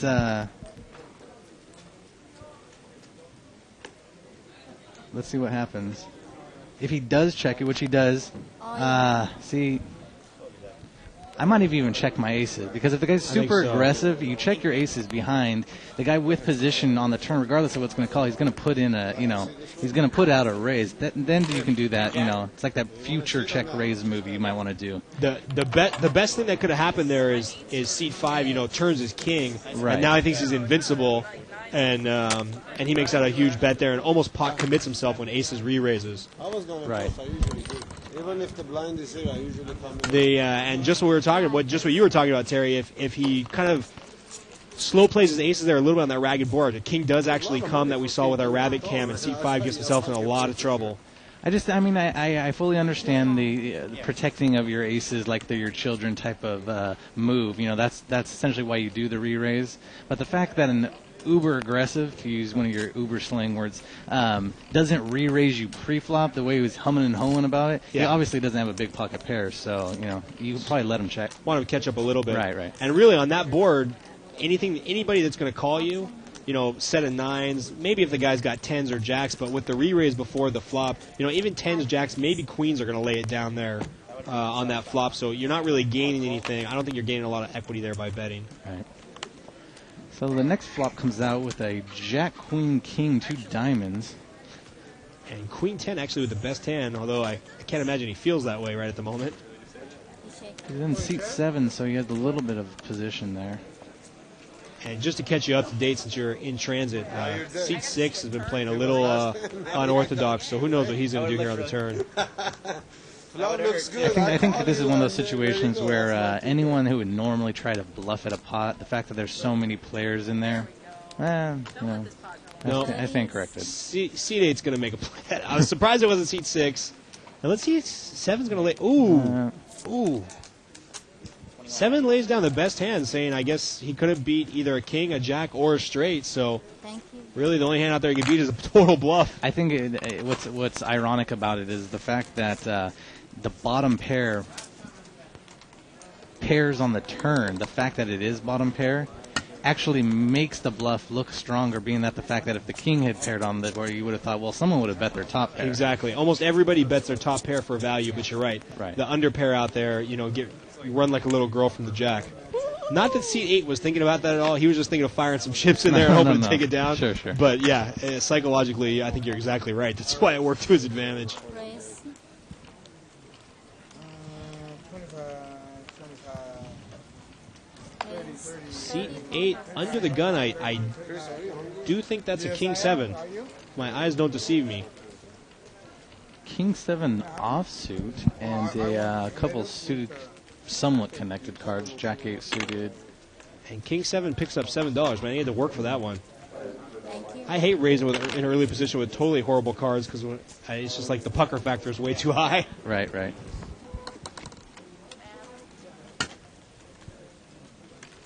Hasn't been a very chatty table tonight, Terry. No? Usually the no-limit games are a little bit more chatty. Whether it's good or bad, they're usually a little more chatty. Tonight it's kind of quiet. Well, standard conversation between seat 3 and seat 4 probably be expected.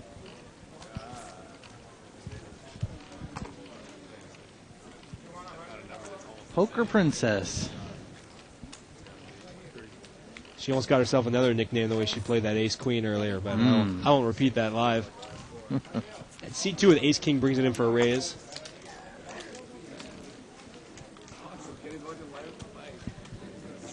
C2 with Big Slick, Ace-King. C7 coming in with his pocket 4s. 3 plays. I can see what you mean by seat 8 with his 6-7 offsuit. Flop comes out 3-8-9. Seat 8 now has the open-ended straight draw.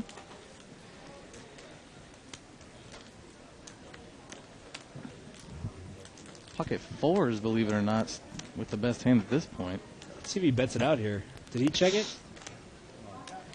Actually, earlier, I don't know if you were watching the broadcast, but Ace-King made a gross overbet. He had Ace-Queen previously. Kind of like this one right here. Just like this. No pair against 2 other players in there, and one of them, the aggressive player at the table there. And all of it just to pick up. Oh, he's going to call with just an open-ended straight draw. And, folks, I'd like to say that that's Wow. a great read, but basically he just wants an 8-outer to knock him off. If the pre-flop raise was what 20-25 there by Ace King. I mean, are you getting your EV at this point by calling? What is it, 150? It looks like. Which, I mean. Well, let's see. I mean, he's obviously going to be excited when C2 Right. if C2 shows him his hand. Oh, there it is. Oh, pair of Pair's sevens. good. Oh, pair of 7s. Yeah. Pair is good. Pair is good. Oh, shit. 6, 7, 8, 9. 6, 7. And he's going to take it down with a pair. And earlier today I was talking about how Boston is usually a pretty solid, decent player, and I'm going to have to retract my statement. I thought I hit it on the river. And that will do it. Russ McGinley back in the studio audience. I'm a big fan of Russ. Scott was all by himself a little bit earlier, but now we're joined by Terry. Your favorite commentator here at Live at the Bike. Maybe you thought you had the best hand. Doesn't matter. It's definitely I had the best drawing. Apparently for Philip, it's a long drive from Sweden to make it down here Live at the Bike, so hop on a plane. It's his new creation. He'll be here in about 18 hours. I'm still tripping out by Philip's avatar there. That's maybe pretty awesome. Maybe he can let us know what exactly that is. Looks like my sister's dog. A wet chihuahua or a wet cat, it looks like. Peter. This one. Pretty classic, whatever it is. It's one of those rare Swedish animals. Meanwhile, back at Live at the Bike, seat 7 with Ace King in the small blind. Not a bad small blind hand. Serve it, please. And seat 6 with King Six with King Queen again. offsuit. Another dominated hand he's going to put a raise in with, unfortunately for him. Last time my money Nah, you with won that one with aces. Kick my ass with aces. And seat 7 raises it up here. Play different. I played premium. And Seat seat 8. insta-calling with the Queen 9. Offsuit. No pair, no draw. 4 plays. King Deuce 8 on the flop. And I can guarantee you right here, King Queen loses all of his money. You checked, right, sir? King Queen suited of spades. It's not really getting checked around, I hope. No, I don't think so. I heard a couple checks. Okay, Sylvester here we go. going Seat for 1 with 7-5. Sylvester pulling a Scott Groves there and trying to bluff into 3 players. Wow. Bad move, Sylvester. Let me tell you how much that cost me last weekend. I think the irony with this right here is the fact that he's betting it. King Queen is going to probably put in a re-raise, and then Ace King is going to be like, well, what the hell is going on here? You know, I have top pair with the big kicker. He's only got $55 Oh, left. okay. Obviously, he's going to Okay. call. Yeah, but you're right. Let's say this was the 500 game, Right? And you're looking there. All of a sudden, one pair doesn't feel so hot anymore. Seat 8. Seat 8. No pair, no draw, dude. Time to fold. Tell me. We liked your gusto pre-flop, but Yeah, but run one straight. Probably a little bit of Hollywood in here, you know, Just a just tad. for the benefit of all those other players that are already in the pot, you know, because they're so concerned with their top pair. And 7-5. I imagine Peter's going to fold here. Let's see what happens when Peter folds. Peter's saying, I don't like my hand anymore. Yeah. No joke. Don't show your hand, guys. Don't show your hand. I don't quite understand if the other player is all in, why seat 6 didn't want Peter to show his hand. It doesn't make much sense there. I don't know. God damn, I made it. 6, 8, 9. And ace-king, and they take it down. Is Ace-king. is that I'm drawing a blank on seat 6 with king queen? Is that Doug? It's Doug. Big Oh, Doug. okay. He's a dealer here at the bike. Ah, that's why I look familiar. Right, right. I think he's like an ex-wrestler and become dealer. Oh, so I guess I can't talk too much smack. I'm just going to come over here and throw down the leg drop or something? I don't think the fact that you just found out he was a ex-wrestler would have affected you talking trash about him or not. I mean, just looking at him, he's a big boy. He's a big boy. I used to do wrestling myself in the Army, but that guy's got a good 100 pounds on me, so... and in it looks his in his right leg. Can I get you yellow? And so far, seat 5, the other way with a hand, pocket 8s. Let's see if he raises here. No, it looks like he's just going to limp in. Terry, without giving too much away of your personal style, how do you play medium pairs? They seem to get me and a lot of people I know in the most trouble. Because you don't raise before the flop. Somebody with ace-4 hits a flop. You do raise before the flop. You're only going to get called down by better hands. Speaking of ace-4 hitting a big flop. Ace-3 and the ace-6 in there. In terms of middle pairs, I mean, I play it pretty straightforward, you know. Essentially limp in, check calls, moves like that. And Looking for a set. You're looking for a set, I think, at that point, you know. Unless you're, you know, Jennifer Tilly, where you know, choose to move all in, you can catch straights. I'm just not as lucky as that, you know. That's true, nor am I. For those of you that don't know, Jennifer Tilly actually went on to win the Women's World Series event after she took pocket 7s against pocket queens and took a massive chunk out of one of our local pros here at the bike. So a disappointing finish for Teresa, who's a hell of a player, taking queens against 7 and getting minimal outed there on the river. I got off the Teresa actually left me a message this morning. She's the Poker Blue. They have their own booth at the World Series, so she's manning the booth. She's not even playing the main event. Oh, okay. Man in the booth.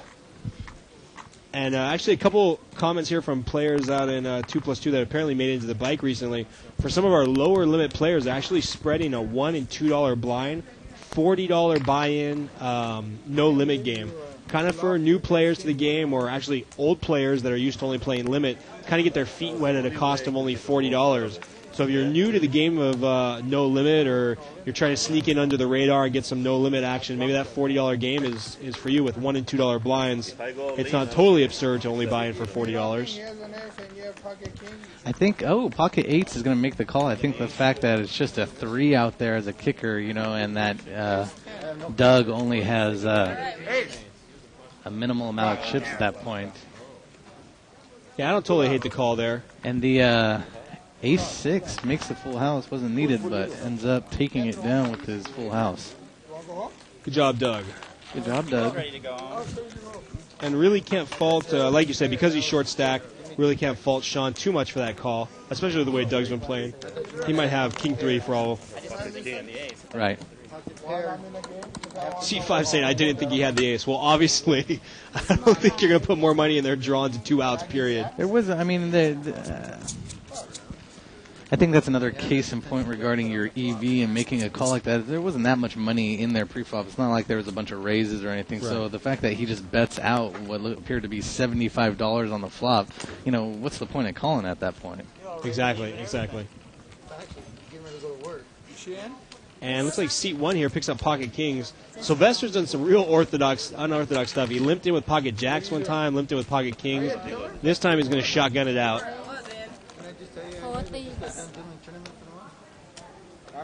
And it doesn't look like anybody's in there really to pay him off. 35 more. Except for seat 8 with his queen jack. drawing razor thin to 2 pairs or a miracle straight. This guy's great. Uh-oh. Seed 8 loses all his money. Uh-oh. End of story. He's... Oh, what a play he just made. Did you see that? Like an amateur, he goes with Pocket Kings, he goes to his stack, strokes his stack down, and does a check move when he knows he's got the nuts on him. That was awesome.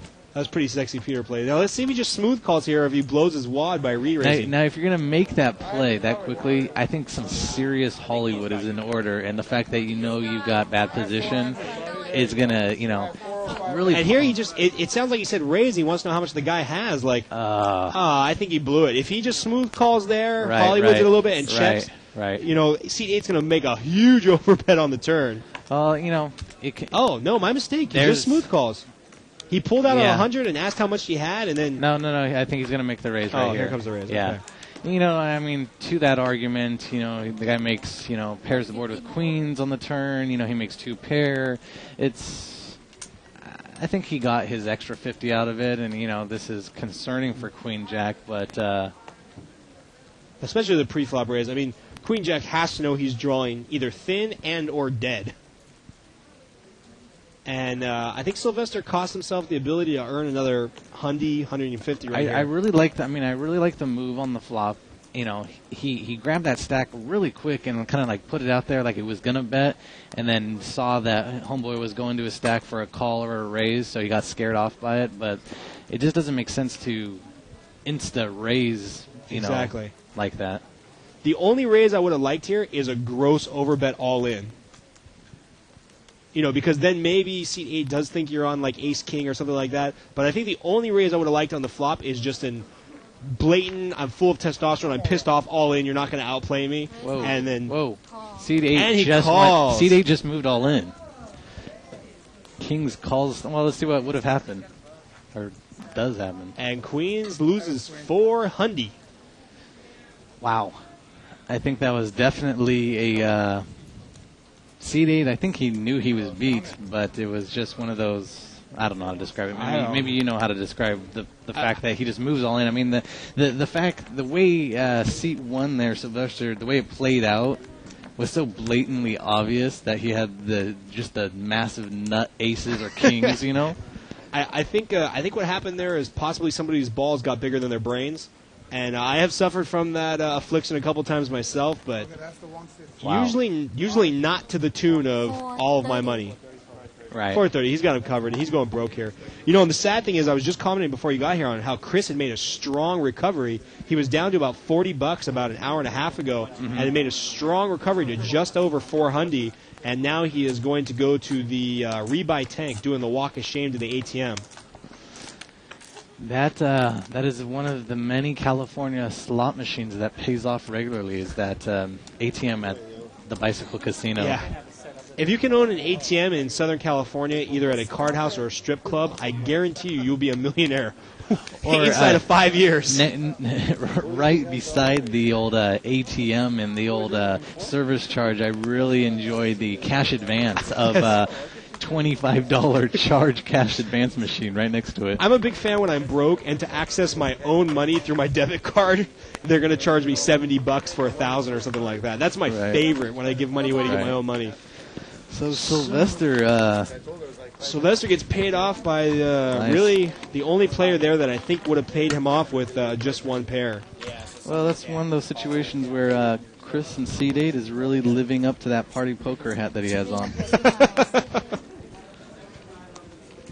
And, the funny thing is at this point, how do you like to play at this point, Terry? Because a lot of times with these minimum restricted buy or maximum restricted buy-in games, you get up to 5 or 6 times the buy-in, and some people either begin to become ultra wussy and don't want to play a hand because they want to protect their wins, or they just get super over-aggressive and end up bleeding back about half their stack. A lot of times I tend to get over-aggressive and either leave with $2,000 or $2, and I really don't know which way to go. There's hasn't been a lot written on how to play once you're way up in a maximum buy-in game. I think what it comes down to is, essentially, why are you going to the casino to play?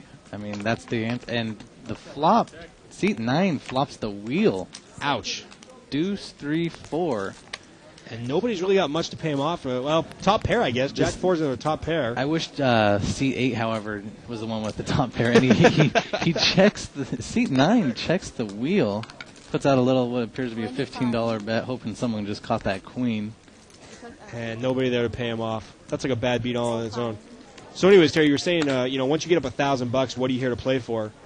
Well, I mean, it's one of those situations where I think you really need to know. I mean, maybe this is good advice or bad advice for someone that's, first coming to a casino to play is, why are you coming there in the first place? Is it there for entertainment and you're, it's 50-50 in terms of you losing to you winning and you're probably there for the experience and the entertainment side of it, or, are you there to make money? And if that's the case, it's not so much at times, unfortunately, and I just finished writing an article about why I don't play cash games anymore that's being published on Poker Blue, is the fact that this game is mutated, and you sit down at the table with these egos, aggressive players like Chris and Seed 8, pushing all in blind all the time, your aces are getting cracked, so it's one of those things where if you make a profit, and you're there to make a profit, you put in 2 hours, you got lucky on a couple of hands, why not pick up and leave at that point?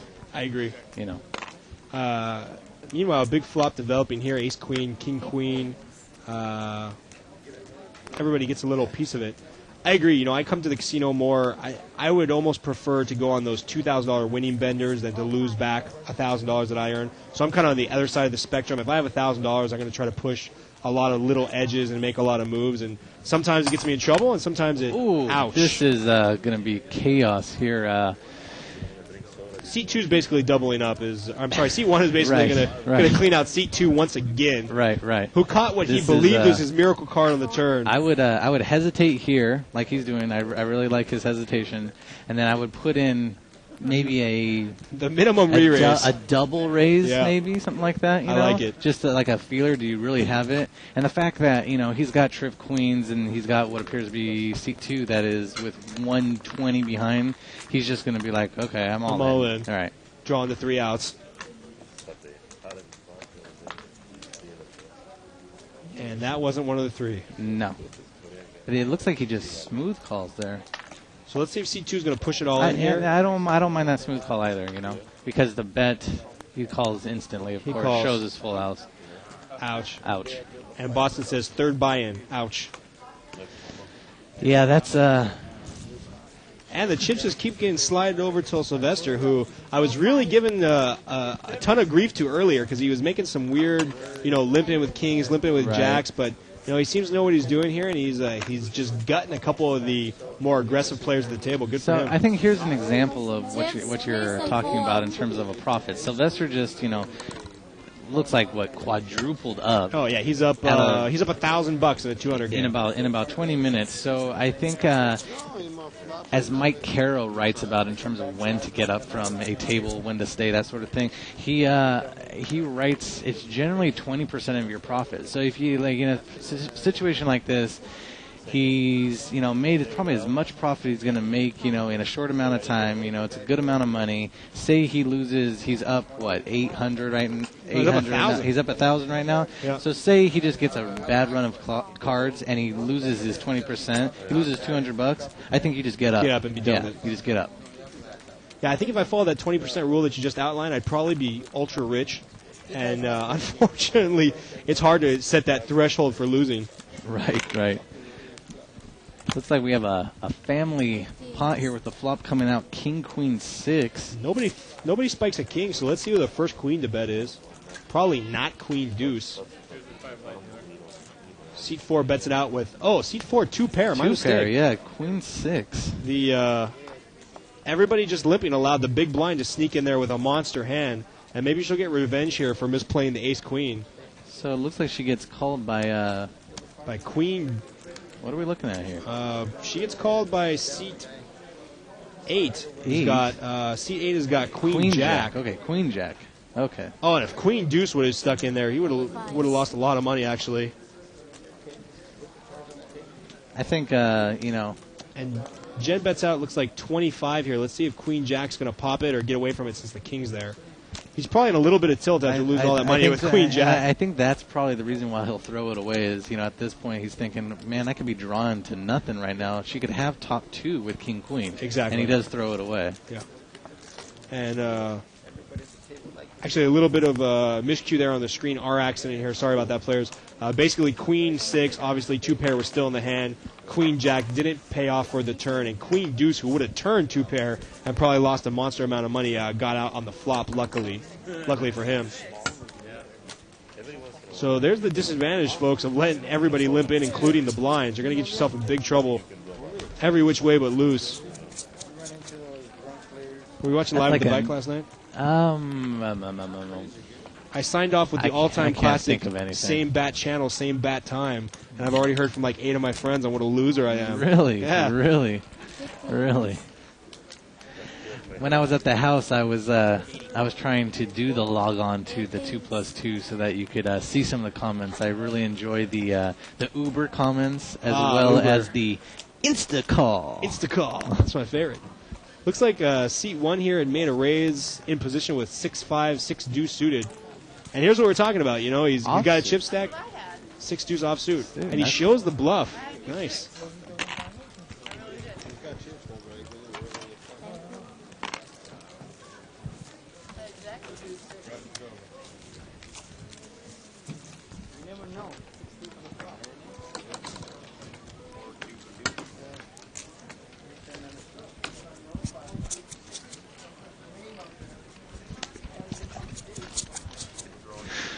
And if you're on 2+2, you know what we're laughing about right now. Someone's who wrote that? That was great. I don't know. Somebody referring to one of the avatars looking like Yoda on 3 days worth of crack. The big bad rook there. Yeah, that was awesome. I'm crying. And a couple people posting about the nature of tipping in a lot of these games. And I think, contrary to what people think, some of the higher limit games are not the better tipping games for the dealer. Some of the loose action, lower limit games. I'll get back to that comment. What do we got here? 2 hearts with double 6s. Has anybody got a 6? Oh, ace 6 in real good shape. 8 deuce with a flush draw. Okay, he doesn't have his cards anymore, so he would have had a flush draw. Trip 6s for Sylvester and C8. C1. Smooth calling with his 4s here. Wow. Don't know how I feel about that. This looks like a 5 I of thought that was diamonds. 4 on the turn. Yeah, 5 of diamonds on the turn. Now we got a. Well, a lot of the players have folded actually. Okay, so what do we got here? We got C1 Looks like we got with trip 6s. Trip 6s against pocket 4s. Okay. Now here's the big bet. It's gonna be obviously hard for those 4s to call at this point. But maybe 4s puts him on a flush draw. Sylvester did just show. See, here's the benefit of picking up a monster hand right after Sylvester showed the 6-3 bluff. I love when by either fortune or flop, I pick up a massive hand like this right after I made a stone cold bluff and showed it, because now C8's sitting there thinking, man, this guy could be on a flush draw, overcards. Maybe my 4s are good. Right. And it's just one of those things, and he lays it down rightfully so. Right. Regarding tipping in the bigger games there, I have, dude, I'm just losing it. I feel like that little dog in that car in Sweden right now. Anyways, yes, you're correct in terms of the tips go down in larger games. I know our big game here, the 400-800 game, is squeaky clean in terms of toking dealers. And ironically, the big tips for the big tables generally go to the waitresses along with the food servers who are bringing the bottles of wine and the nice gourmet food that no one else seems to get from the main restaurant here. So and even the main restaurant's pretty decent, actually. I've had some of the best Chinese food of my life at casinos here in L.A. And it looks like seat 1 with ace-queen just limps. Man, we've seen that a lot of times tonight. Ace-jack for seat. I have not seen seat 3, who would be a friend of ours. I haven't seen him really mix it up with anything. I haven't even seen him play a hand. It's kind of weird. And here we go, 8, 9, 10, 4. Oh, a set of 4s Set for of seat 4s. 4. Who is in seat? Oh, Let's see how Jen plays it. Jen's going to bet it out here, try to get paid off by anybody that's got anything. And really all she's in there against is 8, 9, who calls. Middle pair. Middle pair and a couple of backdoor draws. And it looks like seat 1 calls with 2 overcards. The turn comes a 5 of clubs, giving not much to anyone. Really no help for anybody. Right. She bets it again. Sylvester effectively drawing dead here. Let's see if he puts a move on with the 2 overcards. And this, we're having the big stack can get you in trouble. You know, you got 2 overcards. Right. You think, even if you get called, if you make a gross overbet here, you probably got a couple outs. Little does he know he's drawing dead. He throws it away. He throws it away. The problem. Don't show, Jen. Don't show. Oh, it doesn't show. Nice. Ooh, ace of spades on the river. Would have got Stallone there in a little bit of trouble. Sylvester Stallone. And I think what I was about to say regarding putting a move on Jen, being that she is so tight and she just keeps betting it out, it's kind of hard to put a move on her. And That's true. You can hear Matt in seat 3, who they are friends, going, "So what set did you have?" Yeah, that's one thing. You know, for example, a lot of people chastise tight players, and this has nothing to do with the fact that it's Jen or a friend of ours or whatnot. But a lot of people chastise tight players like. Russell Fox plays here a lot, and he wrote a book on No Limit. He's like he's like tight as a dolphin's anus. I can't believe how watertight that guy is. And but he continues to have winning session after winning session because there's always enough, loose players here at the bike in these No Limit games that you can continue to turn a couple $100 profit every night by just playing that ultra tight game. Ironically, someone like Russ, who everyone knows as being extremely tight, if you are a good player, then you can really use it against him. I recall taking I believe 2 racks off him one time when I was just smooth calling with the aces or kings, whatever it was, and I check it to him, and it's at times it's one of those situations where it's a huge pre-flop bet, and regardless of what comes out, it's just all in. So Right. you can kind of reverse it on those players at times. But I know exactly what you're saying. I You, mean, you can. The sad thing is most of the players are not as observant as you are. The thing is that most of the players here are looking at their cards only, and going from there. And it blows my mind that people like Russell Fox continues to get paid off the way he does, and really tight players do. Well, that's the beauty of a L.A. casino as opposed to the Podunk casino is you'll always have fresh players coming in. So And thank God for the WPT. And after this hand, we'll bring you a quick update on the chip count and try to compare to previous chip counts in this evening. And this looks like this might be the last hand before we go over to Table Talk for about half an hour, 20 minutes or so. Got a few players folding. We have A6 suited of hearts and seat 7 coming in. Seat 6 deciding to come in appears to be King Deuce suited. Interesting pair. A7-5 on the flop. A6 mates his top pair. Only looks like he's going to bet it out for 20. Looks like he's the only one that got a piece of it, really. Can't imagine he's getting any callers here. And that's going to do it before Table Talk. We'll be back, either myself and Terry or maybe Denny will mix it up with us up in here. We're going to go to Table Talk real quick. We'll give you a chip count before we head out. Seat 1 on a monster TV movie-style bender. He's up to 1230. Seat 2, he's got a couple rebuys. He doesn't count. He's at 350. Seat 3, still in his original $200 buy-in. He's bled down to about 170. Seat 4 continuing to climb at 500. Seat 5 with a rebuy at 200. Seat 6, 250. He's on about rebuy 3, 4, or 8, something like that. Seat 7 with 200. Seat 8 with 250. He's on a rebuy. Seat 9, he's rebought once or twice, and he's built back up to 420. So the big winner tonight so far, the drop, and Seat 1. So we'll see you in about half an hour. That's usually where I make my 420 joke at the end there, but I won't do that. Oh, I just did.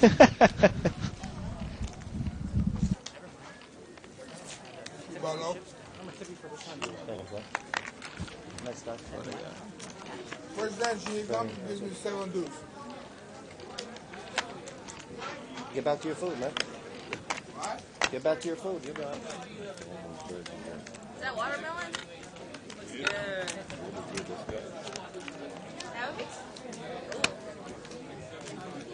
Go. Check, go, check. I didn't even see it.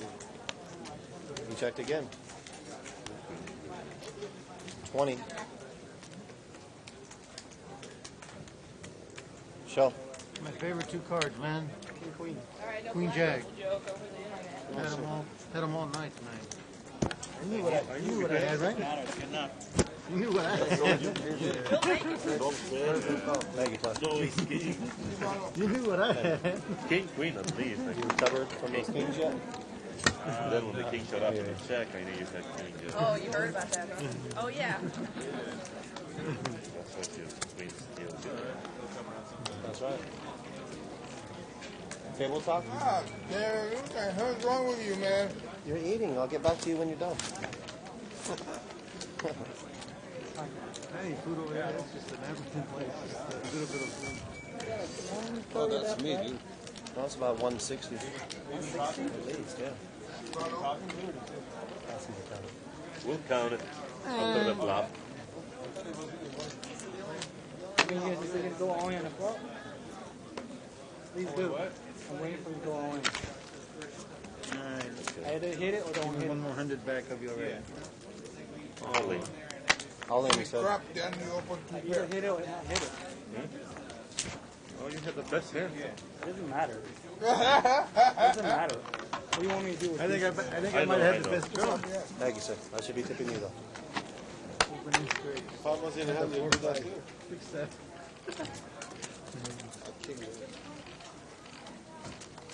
I king six. I got the best hand. Just egg it over here. You flop and then open. Another one. See my hand? Do you like it?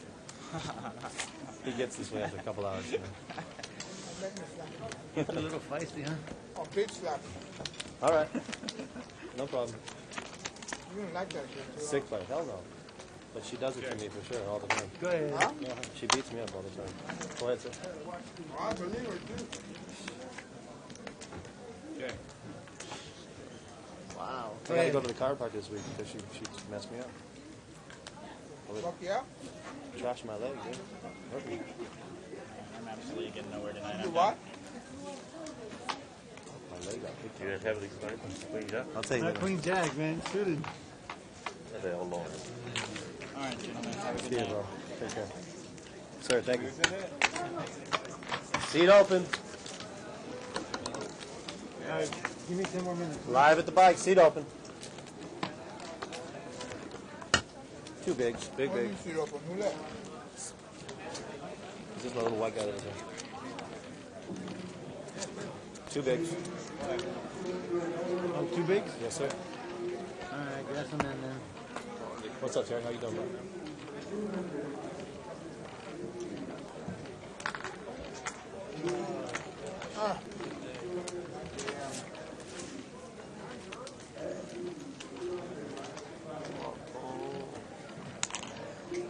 You want to, right? All the time. No questions asked. I have my 9 back. Yeah. Here, man, keep this one, man. I don't want that shit. Oh, you got some credit. You got credit now, okay? Alright, then. I'll take the credit. You want the big line, Chris? Chris, no. No, you don't want it. I'm not listening. I'm blind. I'm blind. No, that means you can't see. So. Shibalo. He says I'm playing. I don't care. I got a range of kings here. King 8, king 7, king 5, king 6. Alright, I guess I gotta play this one too then. They're not ready. I'll see the bluff. You don't play. Don't I have the option, Dilla? You did. Sir. You didn't want it, Did I right? say that? Sorry. My hand just got killed. You want to bet? Sure. You know you Check. Go ahead. Yeah, that was a little rough. I didn't even check, man. Check line again. Check it back there. I check now. I got a card too. Okay. It was unfortunate. As soon as we saw the turn, like, whoa, someone was all in there. Check. I got part of it. You beat this? Yeah, I can beat that. I got ocho. Which one is good? I bet. Oh my God! Did you see that? That was a line, please. Hey, where we see this shit over here?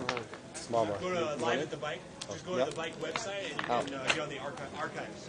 Oh. Bike.com. Yeah, it's like $14 a month, but you can see any game that's ever been on here. It's kind of cool. So if I go right now and see this? Yep. Well, no, this will be on. Oh yeah. Well, yeah, this will be on. It'll be on live by tonight. I got it, buddy. Thank you. Yeah. Why are you being so nice? I'm not. You guys doing it again then? Yeah, because he's going to raise it. I have no idea what's going on down there. Nice. I'm upset, and I'm calling all the way. I don't care. 3 players. I thought that was good. I checked. Really? Not really. I still check. Go ahead. I still check. Chill. Give me that spot. All right. He was trapping us. Look at that. No fish. Hey, Chris. Next. That's right.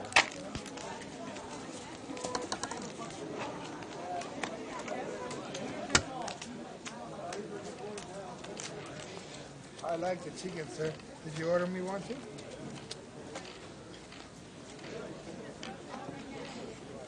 Where?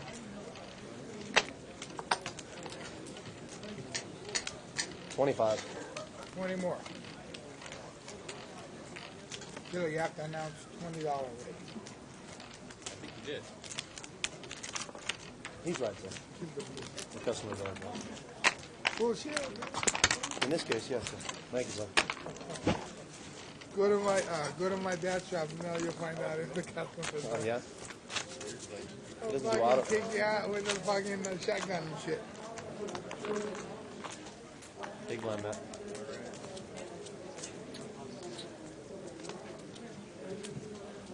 See, my dad's customers, they're all criminals.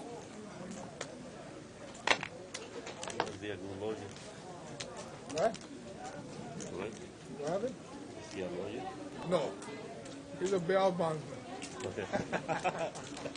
5 players. That's funny. Huh? Yeah, damn right. Yeah. Oh, let me see what I have. I think I have 9-10. I need an 8 for it straight. How much you bet? $10. Okay, $10 for an 8.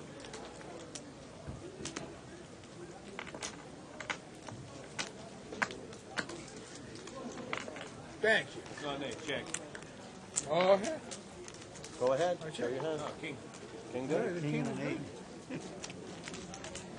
4, 5, 6, 7, 8 missing. 6, 7, 9, 10, 8 missing. Matt, thank you. Look the way you look at it, 8 missing.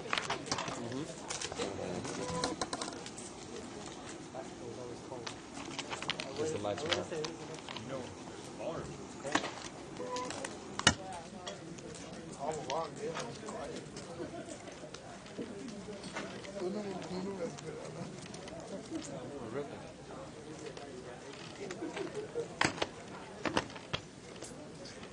Got 2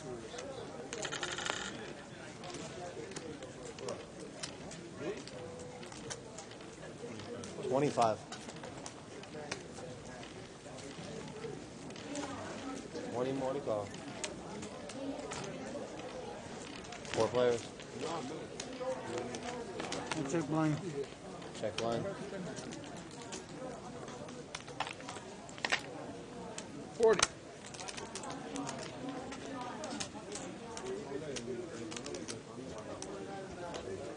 No, it's old enough.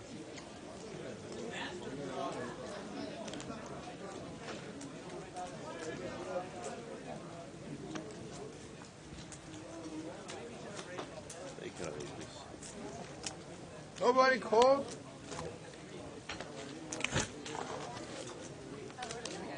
think I said it out loud. Yeah. Did I? Did I say it out loud? What? 40? What I had? You said 40 out loud just right. No, Thank no, you, no. Chris. What I had. No. Oh, you heard? I didn't Pay hear. attention, man. He was in for like $3 grand. I was going to tell me in Italian, but I forgot. Twice hard. I forgot how to say pocket in Italian. It's impossible to play against that guy. No, he went to the 500 match. I gotta tell you what, Chris. Yola. Yola? I sat down there, 2 hands. I heard you tell him, so I was paying attention. That's not fair. You know what I have. Walking clean, clean, clean. Just heads up with this guy. Clean, clean, clean. I'm like, sweet, I got a boat. That's big luck. So I like 100 on the 100 on the turn and 10. I look like a I go all in for like my last kind of flop. So I checked. That's right, those are everybody else's hands. And then he's like, yeah. What did you say? I got a call. I think that looked like a no-look kind of flop. The So I river checked. comes ace. He turns over ace 5 off suit. It's like an ace on the river. He checked. Okay. I win. You can't ever put him on a hand. That's the problem. He raised every pot to 30. Yeah, I told you I win. You don't believe me. Thank you, Chris. Oh, you don't want my money? I didn't know that you threw that also. I'm not sure. No, it's okay. We'll be all right. That was sick. I can't believe you had a 5. Thank you. 5, I would have called off faster. Okay, 1-2 Mexican, hold them. They hit No, their that's a 3-6. That's a 3-6 stud over there.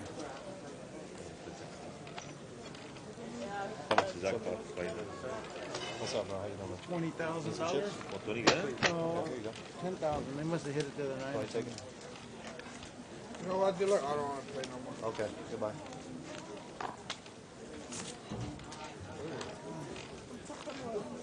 $20. I go smoke a weed or something. Throw my city connectors You away. want one, Brian? Sure. You have me beat. I don't think so.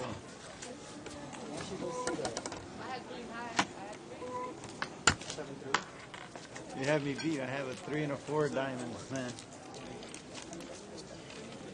These people don't know how to spell You're up, Chris. fly. I said I don't want to pay, man. I'm sorry. Maybe you give me aces this time. All right, there you go, 2 aces.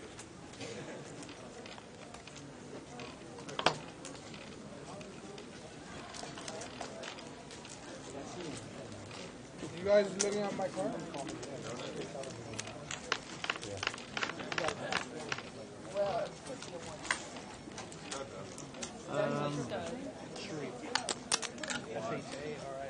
Ace is good. I don't have 2 aces on the pocket. I only have 1. Go ahead, sir. Thank you very much.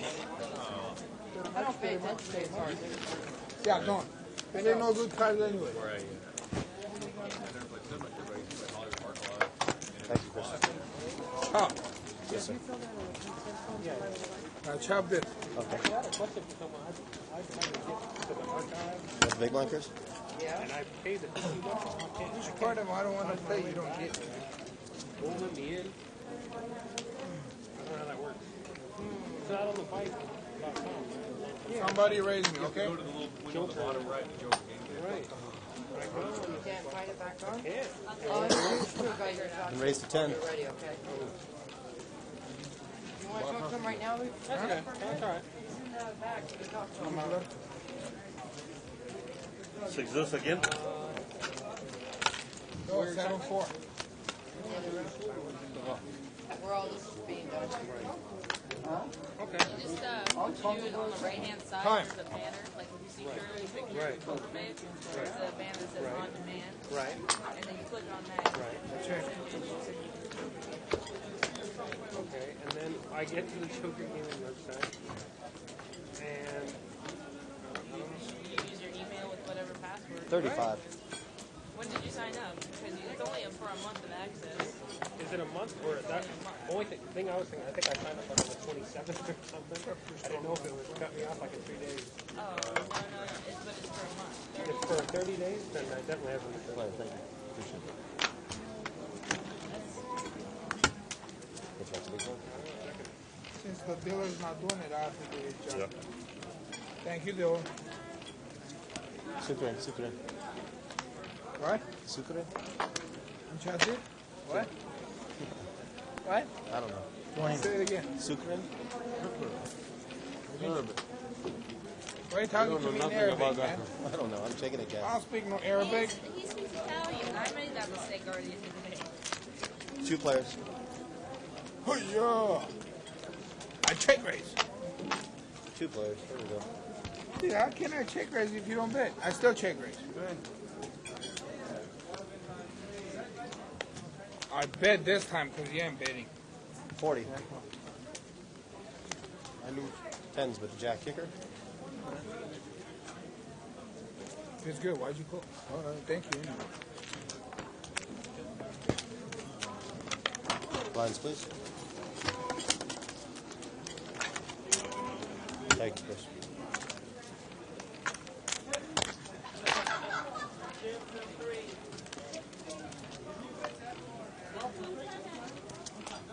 One ace, 2 ace.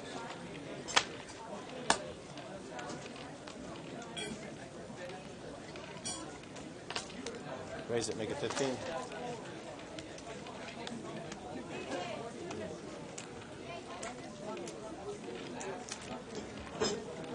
Why are you looking at me? You know I'm gonna call.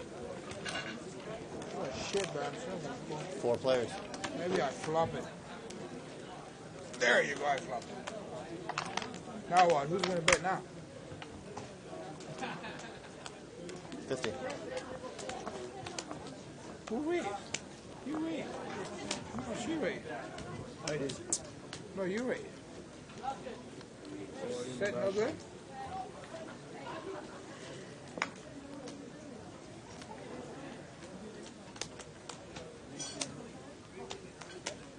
I'll call you. I don't blame you. I don't know what the fuck I'm doing.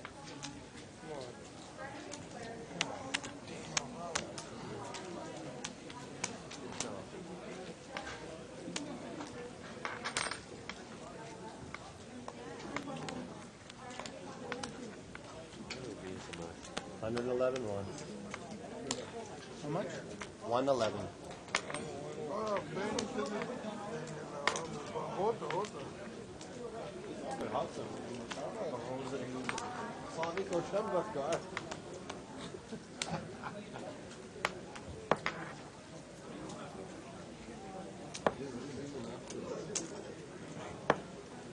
I wouldn't know. One yesterday. 111? All right. Easy this. Yeah, I'll show you, man. I'll show you.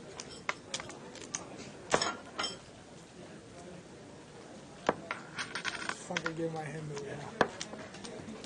It doesn't matter now. Nobody else has any more money. And flip them. Yeah, but what if my deuce doesn't come? I need one more deuce. Because I know I'm losing to a straight. Ah, you pay, you got 50 for nothing.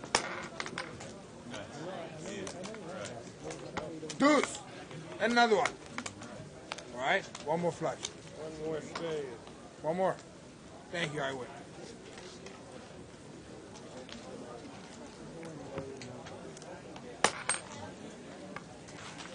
Sir, you born USA? Yes, sir, I was. What's your shoe size? Where's my friend? I don't know. Mikey, where's Mikey? What's your shoe size, man? 100. Oh, 12. That's it? Sorry. And how tall are you? 6'4". Damn. Next time they're going off the table. You know what? I'm upset. Whatever that is. That is 100. Really? I'm hot committed now. Anybody calls, I have to call. Anybody goes all in, I have to call. You get upset every time you get aces. Why would I bet $100 on my aces? I have like do 7 or something.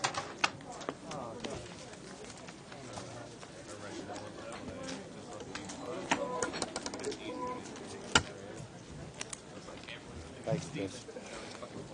No, I just left this huge spot on tilt and I took an ace and I made this broke raise like $50. I think someone's going to put me on a Steve raise. Yeah, anybody. Nobody had a hand 15.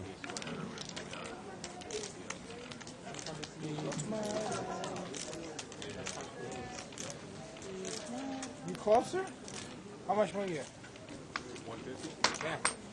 So I can't put you on. 5 players. Deuce, 7. Thank you. Check this, watch. $40. Check that.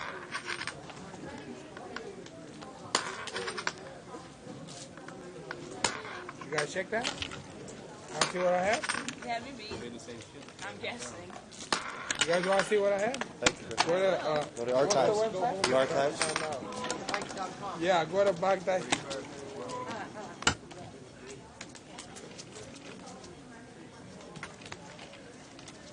All right, man. 7 more stacks like this and I'll be even. You know, I'll get my 100.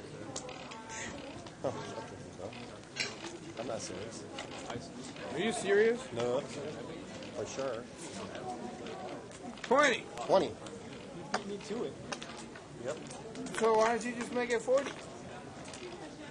That was a good race. I can't raise it anymore. Huh? 20 is a good race. I can't raise it anymore. Why? Let's stop raising anyway. Here, give me that. Give me that.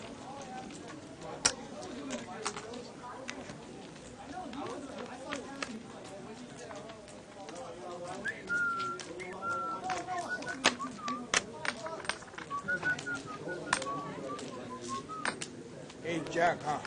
Shibalo. 60. Look, I have 8 Jack. There's somebody's betting on me, man. Come here. 6, 7, 8, 9, 10 Jack. 81. What the hell do I have? I have hearts. I had 8 Jack. No ace jack. No chance no more. Where do you guys watch this? We don't do the commentary. People in the back room. Oh, really? We actually just watch to make sure everything's done right. Some guys look at the cards inside. The person that's looking at the card, the whole cameras. Queen makes a bigger spread, no? They're doing a pretty good job. Very good. Where they at? I had in this room right here. Basically the same hand. Very small room. Right. Pretty nice setup. I need to go. Long time no see. How you doing? Chips, please. Sorry? Pair with the Open-ended straight? No, you had a good one. They're trying to make me 2 pair. Turn make him two pair. Outside, right? She is, About right? what? You talk to us about what? About nothing, he's my friend. Do you know? So better not be. Why you mock me, man? I'm just making a pot. I guess. Okay. How much is it? 25 more, my friend. 25. 25. We'll call that 25? Okay. Yes. So far. Yep.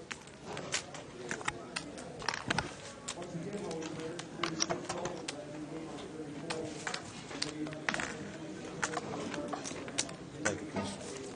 You want me to keep this card? Yes, they're good cards. How are you? 10-6 offsuit. What's time? Big blind.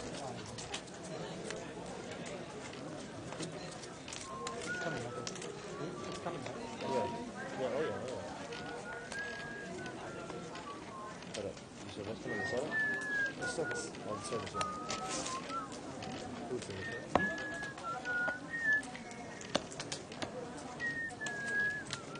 20.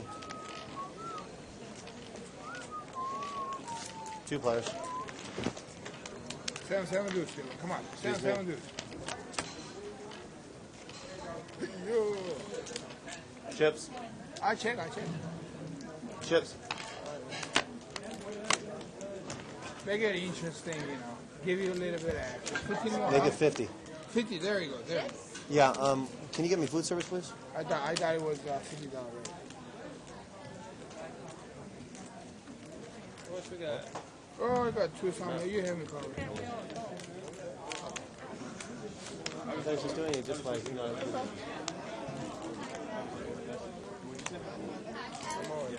All right, cool.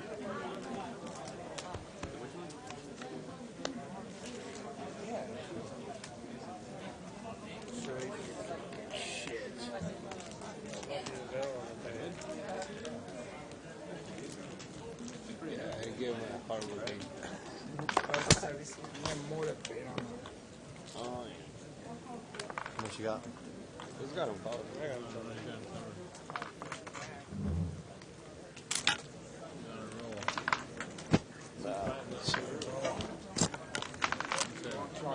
Good player would have folded.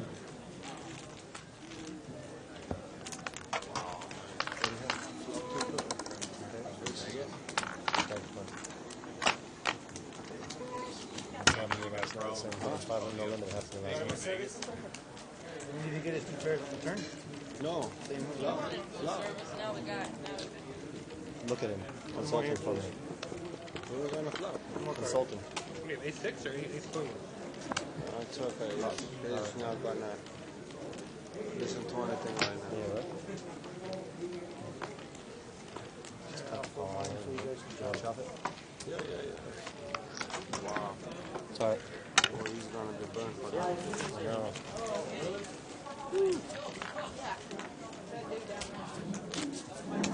Seat open. No limit 4. I get him Scott's ladies. You sure? Yeah. Okay. At least I'll, You play? yeah, at least I'll play some hands.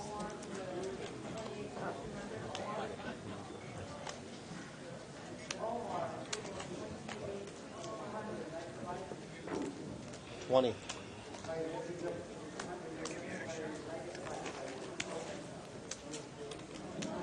my rush.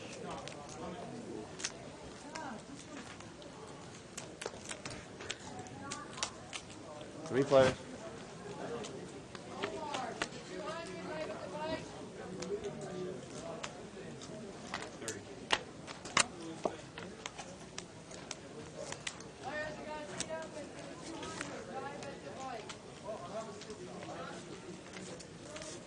I was hoping they had the same hand.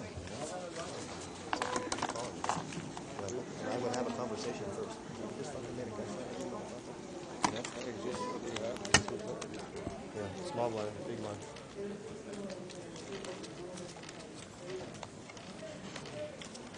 Should push them all in on the top.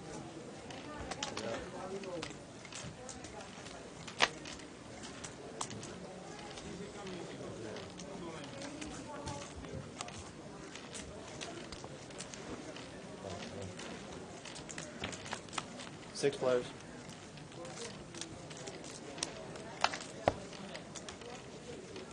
$25.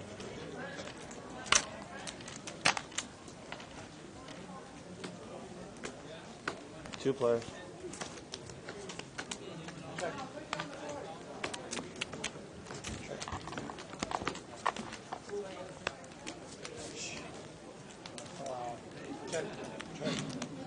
Shell.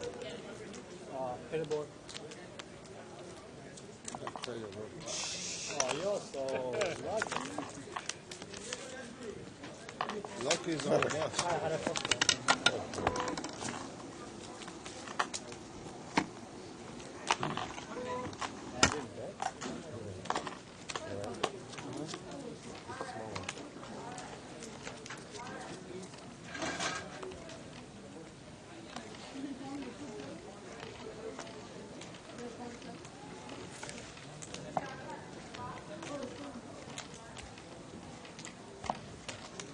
There are 4 players.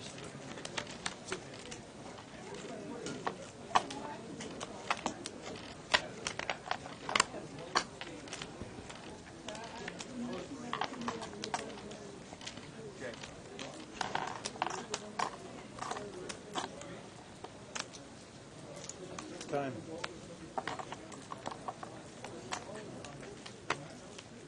125. Too much.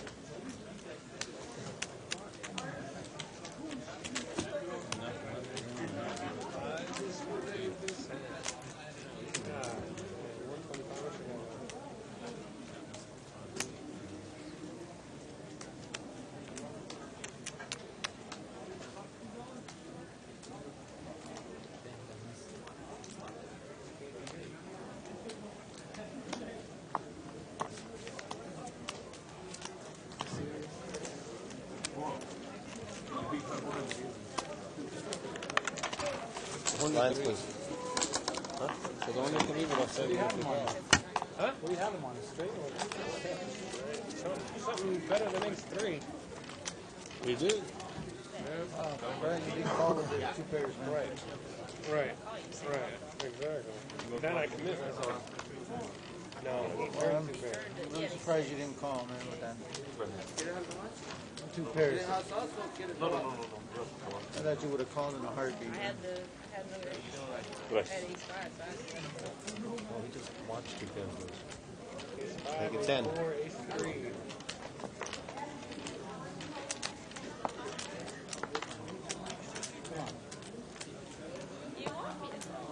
I put you in one, like straight draw. 5 players. I thought you got a straight 4. I was just going to make you pay to the next card.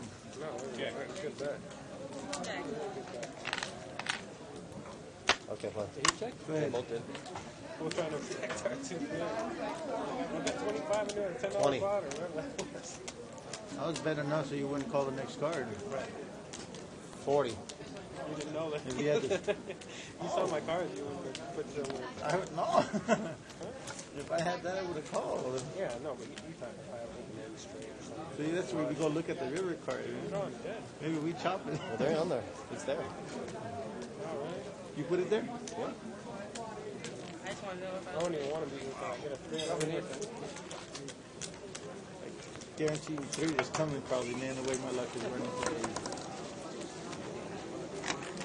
Guarantee you 3 was coming.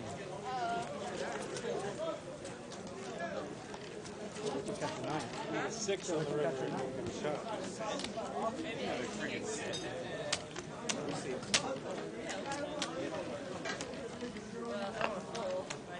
I didn't want to say the next card. 50. 50.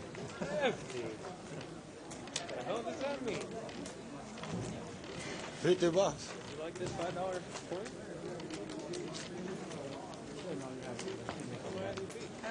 should have known you have it, man. You should have made that. You have a beat? Queens? What do you think? How many beats still? I just don't like to fuck with the queens, dude. I lost one time. I won one time. I know action this time. Yeah, if you didn't raise me, you would have paid off a lot more. Right? If you raised me, you would have paid off a lot more. What we need on it is an extension cord. Yeah.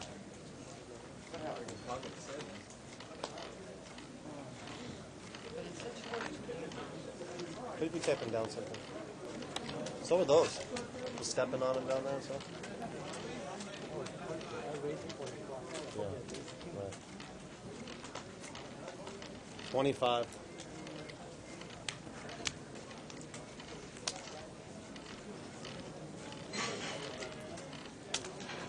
Two players. Yeah, I could have went run around their diamonds. You had the 9 of diamonds. This? I had 9 of hearts, ace of diamonds. The ace of hearts. 2 diamonds.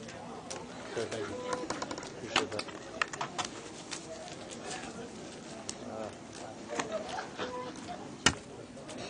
Would you like the big one, sir? If I just call you, would have paid a lot more. I'm not going to do this.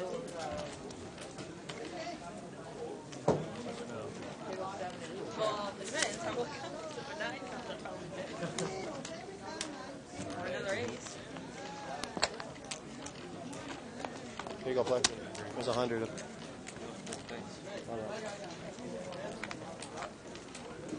Option. Maintenant, sur le jambes de vitesse. 4 players. Chris. Me harab Salim. What's it say? Never mind.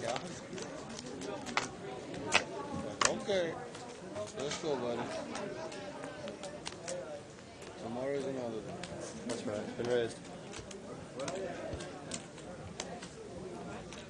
All right, let's And we're back at Exciting Live at the Bike 200 No Limit. How's it going, Terry?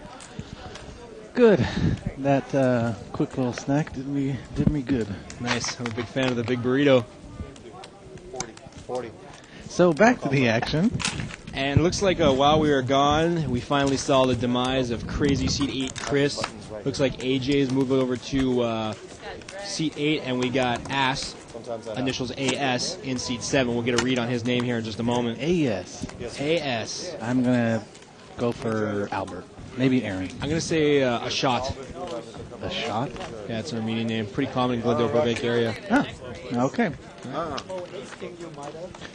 Take my time, man. Oh, okay. Looks like seat 7 is Jack. Apparently AS did not make it. And seat 5, actually, new player, Sharif. Played with him quite a bit in the 100, 200, and once in a while the 500 game. He's a pretty strong player, makes decent reads, decent laydowns. Can't really fault him too much. And back to the action. Looks like we got some hands coming through the door here. We got 3 pocket 10s. Matt with 10s.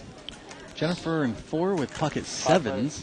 Seat 6 with Ace Queen. I think he was the original raiser, possibly. I'm hoping to see a set here. Ace Queen, Deuce, and seat 6 makes top 2 pair with his Ace Queen. Let's see how he plays it. Time. Yes, sir. Time. Give him time. Time. He needs to think about how he's going to play his check. I'm sure. Yeah, he's betting out a big 100, spiking it down. Taking it down right here, boss. And I like that bet. You know, he's got 2 pocket pairs out there. All he can do is get screwed on the turn. I think there's a lot of money out there already, so he will take it down. And he'll show his top 2s, so everybody knows how he plays and bets. I rarely show my cards, Terry, unless I'm really trying to piss someone off. Every time we play, you show me your cards. Well, that's because we're playing heads-up cribbage. Oh. I could go for some cribbage tonight. I could definitely go some cribbage, gin, styly maybe. So it looks like the chip stacks have pretty much stayed the same. Sylvester still has held on to his chips. Matt in C3 looks like he still hasn't done very much. I showed him. And Jen about the same. I walked in. I didn't see how the hand developed, but I did see Sharif double up on like one of his first few hands here. So he looks like he's already got about 600 in front of him. Good for him. 5 hands to the flop. Ace 8s. Ace 10, 7, 2 clubs. Ace 8 or 10? It is a 10. Yeah. Yeah. Ace 8 stays out ahead, and nobody with much of a draw here. 2 players. Jack Queen with a gut shot. No clubs. Another ace comes out, giving trip aces to seat 6. And we might have a kill pot. Maybe he'll win it 2 hands in a row. Queen Jack would actually hit the gut shot on the river, but didn't stay around to peel for that. Can you imagine if there was a kill pot and no limit? Nice. Doubles blinds. Ace Queen, $100. Ace 8 only pot, huh? You bet first, man. My kicker's no good. I just go for the ride. Doug just along for the ride. We know. Can you come back later and leave him here? And looks like we got a whole lot of nothing. Queen 9. King in there. King 9 against Queen 9. A classic domination scenario. 5 players. Got some 5-way players limp to the flop. Jack 6 deuce.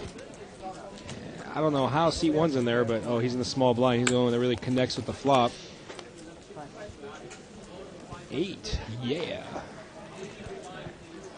Gives seat 7 an open-ended straight draw.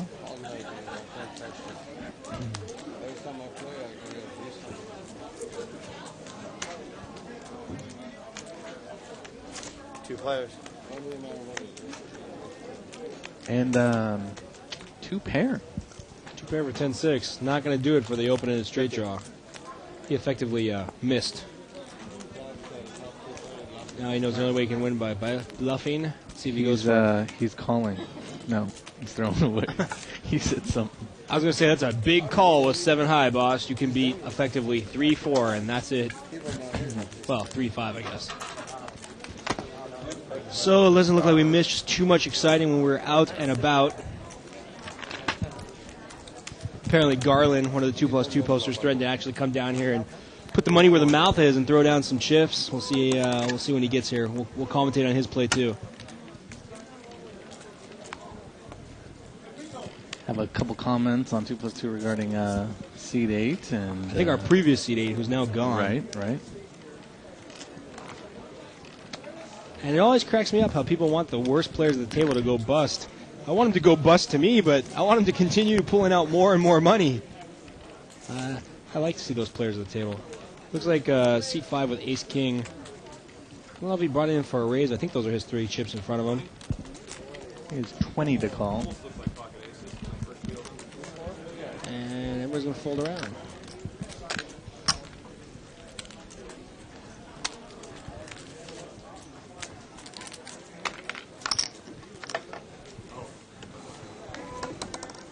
Is it just me, or since we ate, it just really takes the energy out? I'm in a little bit of a food coma right here myself. Oh, I had about 3 pounds of tuna salad or something like that, and I'm just about out of it. That burrito's killing me. Come on, wake us up, 2+2. Say something sassy. And we got seat 5 under the gun with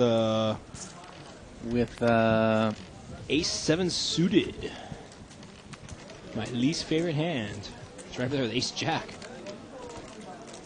Seat 9, not a much. She's got a Queen 3 suited. I guess I like the Ace 7 suited a little better. And a couple of blinds. 8-8 deuce with those 2 diamonds for our A7 suited hand. And King 8 in seat 1. Ooh. Uh-oh. This is gonna A7 could spell some disaster here. Right. You got the ace with the flush draw. And let's see if Sylvester raises here. No, just smooth calls. I think I would have liked to raise there. I don't.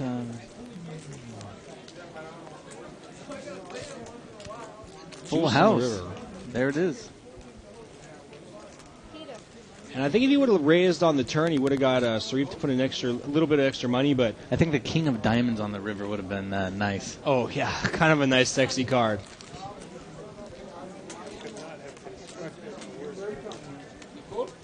Yeah, a little bit out. Sarif talking, you could not have constructed a worse river card for me. And one thing about Sarif, he makes some really good reads and he makes some good plays, but he does love to show those cards to show everybody how smart he is. And I don't know if that ends up working against him later on in the session. Am I detecting a little animosity here? Is there something in the history between you two? Well, Sarif has caught me for a couple of big pots, and like I said, he makes good reads. But and this is anybody across the board, I don't like him showing their cards.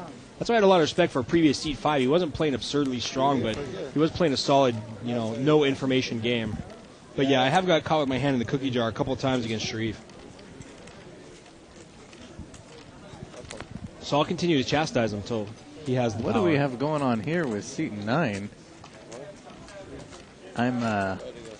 It looks like he's going to start playing his cards with a blindfold on. That's looks like something out of a Russian brothel or what is going on? I don't know where that came from. If anyone can replay what just happened, it looked like John Malkovich just put a blindfold over our seat 9 player. I guess he's trying to teach him to use the force or something. What the hell is going on at Live at the Bike? 9-7 deuce, all spades on the flop. And, wow, this is pretty funny. Seat 4 bets out with a nut flush draw, and seat 6 just calls with top pair. Check on the turn, and the 9's going to be good. 9's going to be good. And seat 4 took a stab at it. Didn't work out. Check mode. So let's see if Doug can sustain the comeback. Considering he's on buy-in number 13. Maybe we can get our floor guy to give us a heads up on what the old blindfold is going on in seat 9. Man. I'm totally at a loss for words, and usually that is not my problem. And it looks like we got a couple Queen Jacks in here, another King 9. Pocket 6s for seat 9. Our blindfold. We're going to find out what's going on. It's my luck. They just brought it to me. I lost it before, and now they brought it. Funny. And flop comes down Queen 8-5. Queen Jack actually takes the lead. 2 spades on board. 15. See an Ace-9 peels here for either a pair or try to pick up a flush draw. And is going to get called by seat 6 with the Ace-High spade draw. Just Runner. in case the spade comes. Yeah, really you're paying to pick up a draw to pick up a draw. Well, And, I suspect that the ace will come on the turn, so we'll see what happens. Good point. No, but another spade does there come. There we go. Now I think we're going to see check, now we check. get some checks. And Queen Jack's still going to take it down. I got a queen. Queen is good. Announces his queen, and he'll take it down. Take down about $45 there. Looks like Matt finally picks up a pot. Yeah, it's taking a while, man. He hasn't exactly been on what we would call fire tonight. Jennifer's crunching on her ice. For any player that plays here regularly, you would know that Jennifer has a ice fetish. She doesn't order a drink; she just orders ice. It's bad for your enamel. Try to tell everybody that. But so is smoking crack, and people still do that. So it looks like we got a whole bunch of nothing on this hand also. You know, this is one thing that I hope players realize, Terry, by watching broadcasts like this, that poker is not nearly as sexy as they make it out to be on TV. Anyone that plays poker for a living or seriously. What does sexy mean? Sexy, you know, it's like every hand you see on TV has huge implications. Everybody always seems to wake up with either monster hands or monster bluffs, and this is the real face of poker right here. 9 people just looking totally berated and bored. Implications. Out comes Queen 5 Queen. Pocket 6 is way out ahead, and he's going to bet it like he is. I hope C2 is in the blind. No, I think he's just playing 5-10 suited. Well, you know. And my Armenian's a little bit rough, but I think that said, "Bring me a pillow" with my eye shutters. On Sunday, with one eye closed and a shaved, I think he said shaved dog. Nice. Yeah, there's some. It's like two calling here. No, he's raising. Oh, raising. Maybe just trying to pick up the pot. And the thing is, pocket 6 is probably thinking, okay, he doesn't raise there if he's got a queen. He just smooth calls. If he's raising with a 5, I got him beat. What if he's got a queen rag? Maybe that'll be a raise. Sharif's going to make... Oh, I thought he was going to make a re-raise there. He actually says it's a bad fold as he throws it away. Yeah, because he's either against a higher, like, 7s, 8s, or 9s, or he's up against a stone-cold bluff, and not much pot equity there like you had mentioned before. Right. It's kind of an interesting play. I think seat 2, Boston, whenever he's going to seek a queen or 2 queens on the board for the rest of the night, he's going to go tilty. Good point, good point. And the funny thing is, Terry, a lot of people, even when they get strong reads, a lot of time don't evaluate the situation. Like right there, Sharif felt he had a good read and it was a bad laydown. But like you had mentioned earlier, the pot equity, there's $25 in there. Why are you going to piss over $25? And if your read is a little bit off and you're up against pocket 7s, you're dominated. So right. You never want to piss over $25. I don't want to piss over $25. I'll piss over a couple hundred, but I'm not pissing over over $25. 7-3. Not much of anything for anyone. Gets checked around. And still no one connects. Come on, Ace High. Bet it like you got it, buddy. Looks like the check is going to continue until the 8 comes. Queen 8 catches up. Goes from worst to first because nobody wanted to bet. And the 8 will take it down. 8 wins $12.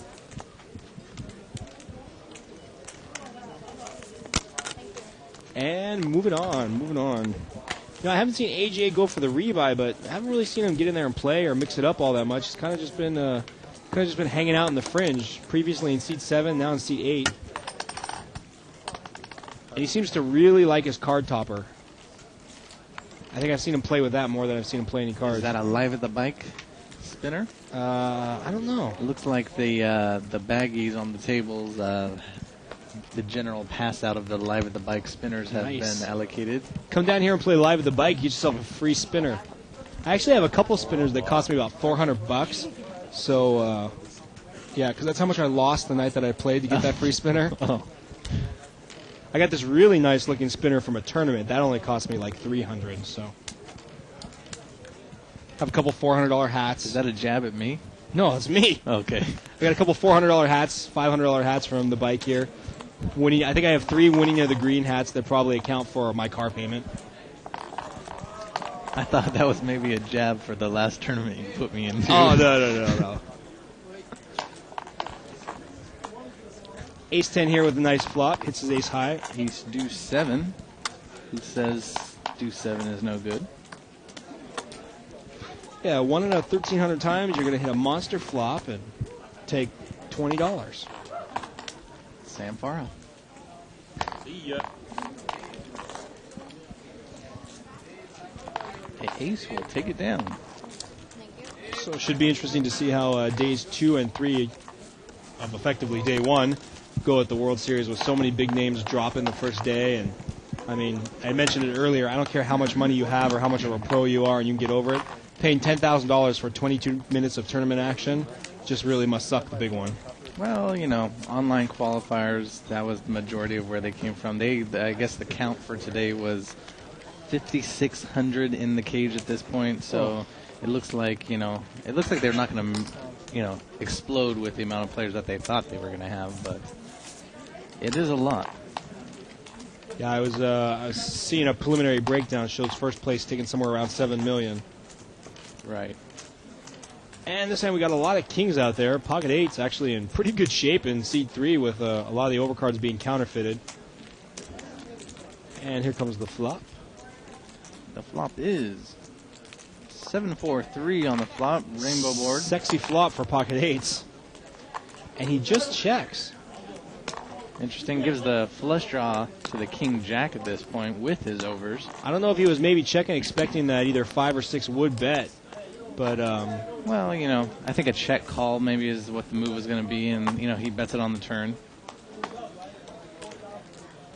And it looks like he bet out about 30. It's kind of an interesting move for Doug there to very obviously go down to his cards to check for those hearts. And Pocket 8's going to take it down. King Jack. Yep. Pocket 8s are good. Pocket 8s, hold up. Matt's smart enough player to know that, okay, I put out a bet. The guy goes down to his cards like that, an obvious tell. I'm looking for the flush. Bling, look Yeah, here. exactly, I need a look. heart. Hello, I need a heart. So, Maybe thought he was checking for the straight draw on the 9, scared him a little bit, but I don't think Doug was going to put on any monster moves there. I really like this dealer. She's so cute.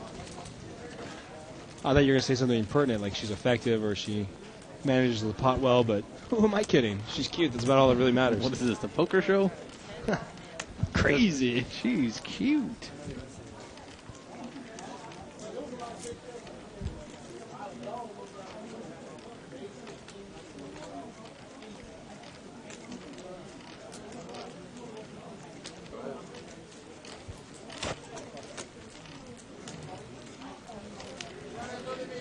A couple people on 2+2 asking if seat 4 is up or down. Looks like she's still up about $1.50, but you are right. Have to recover a lot of money from that ace queen there.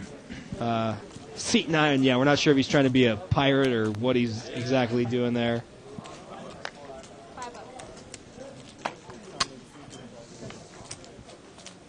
Such a sneaky pack, isn't it though? 4 on the big blind? Take it. Take it. Take it at 5. Take it. 3 kings right on the flop. You throw in the chip and it's worth the $10. Don't worry.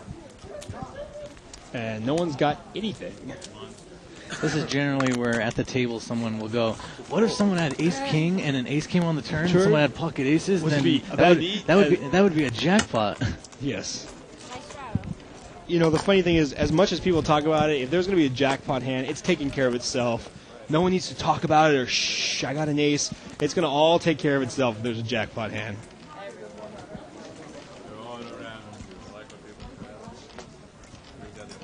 A little bit. And it looks like we got a whole lot of nothing on this hand. Ace-8 suited of hearts for seat 3. Ooh, shout out to Scott Kelly if he's watching. His favorite hand, Ace-8 suited. He plays it like they're aces, and you'd be surprised Shout how out many hands he to win. Robert Varconi with the Queen Spades, 10 of hearts in seat 2. Nice. That's a good memory there. Thank you. Oh, last night actually, when we were on the broadcast, I meant to say congratulations to Mike, a frequent player here at the Bicycle Casino. Took down another Bellagio first finish over the weekend for 50 grand. Love him or hate him, that's a nice prize. So the flop comes out King 3-6. And nobody with anything. Ace high still ahead. A couple gut draws in there. Ooh, 5-7 catches up, big time. I'm going to ask our producer Isaac here when we're getting that little gauge with the sound effects, because I want some drum rolls and some shattering glass. I want some. Yeah, we're going to get what's it called? A Foley set in here, so we can get some sexy sound effects rigged to each player. Maybe we can have Jen's sound effect be like the sound of a rock dropping, and we can have like a gushing, bleeding sound for some of the other players. A gushing, bleeding sound. Yeah, you know when they start hemorrhaging chips. A donkey sound. Donkey call, that'd be nice. A donkey sound. You know, an interesting post here on 2+2. It says, seat 7 looks like he's expecting to lose or get rivered. Horrible body language, expecting the worst. Positive attitude will take you a far way in this game. And I kind of tend to agree, even though I'm not, at this level, I don't think there's a whole lot of body tells going on and stuff like that. If you sit down at the table like you're a loser and you're going to get beat up, it's kind of a self-fulfilling prophecy. Well, here he comes with his 5-4 of clubs. Big-time limping hand in the middle position. And not much for actually anyone. another 5-4 in there in seat 2. No one's got much of anything. Seat 5 with King 9, seat 8 with Ace 10 actually has by far the best hand. 5-4 nut flop with the redraw would be nice. Oh, so the 2-4-5s, trip 4s at this point. Let's see the different style of play with the trip 4s. So seat 7 checks it. Seat deuce is going to bet it out, trying to represent that he's just making a button move. That's a really large bet for nothing in there. It's like $45. He's all in. Seat 7 moves all in. Obviously, seat 2's going to call. There wasn't much money in there. And this is going to be very anticlimactic, folks. Sorry about that. Nobody's even on a free roll with like a diamond draw or anything. You guys got the same hands. Yeah. Turn it over. Seat 2's going to think that, I caught him. Okay, I bet you $5 someone says, you play that junk, or nice hand, sir. Nice hand, sir. That's the one we're going to see. All there Here is. goes. No, all he said was, nice hand! Right on! There it was. Nice hand. You played the same crap that I did. I was on the button. That's my excuse. I always loved to play crappy cards because there is a plastic disc in front of me. That always makes no sense whatsoever. Yeah. If anything, I actually tighten up when I play it live at the bike because I don't want anybody to see me play my King 9 offsuit. But usually if I'm going to do something crazy and play some suited connectors, I usually raise with them. So at least try to mix it up and be a little crazy. What the hell? King Deuce offsuit? There's a piece of plastic in front of me. Let's move on it. Let's raise. Somebody might see it. They might see me take down a big pot with nothing. So we got a straddle here by seat 7. He's frustrated that his 4-5 only chopped a big pot. Pocket 6s for seat 8, who is the going to limp. Queen Jack offsuit for 7. Oh, straddle Queen Jack. Queen Jack offsuit. He's gonna raise it. I'm thinking. 30. How much is he raising here? $30. I'm assuming that's one yellow, one purple there. And pocket 6 is going to just smooth call and let everybody else in there with drawing hands. Oh, well, there's actually only one other limper. He lets it go. Interesting raise to 30. Yeah, maybe he's thinking he can take it down. That's one of those times with the blue chips, you're going to want to make it a weird odd number instead of just, 20 more exactly. Queen 7-5. Queen Jack makes his top pair, so, some ridiculous bet. Not too much. $30. $30. Almost giving pocket 6s the right odds to pull it off, but Neither of them are really all that deep stack. I can't see pocket sixes calling Right. here. You know, maybe you can take the heat of 1 overcard, but 2 overcards against a post who raised. What are you really looking for other than a 6? I would like to know about our little gremlin dog avatar homeboy from Sweden. What time it is? Yeah, what time is it in Sweden, man? Aren't you supposed to be at school or something like that? For free. I'm assuming it's really early in the morning. Someone should know. There's that many secrets in it.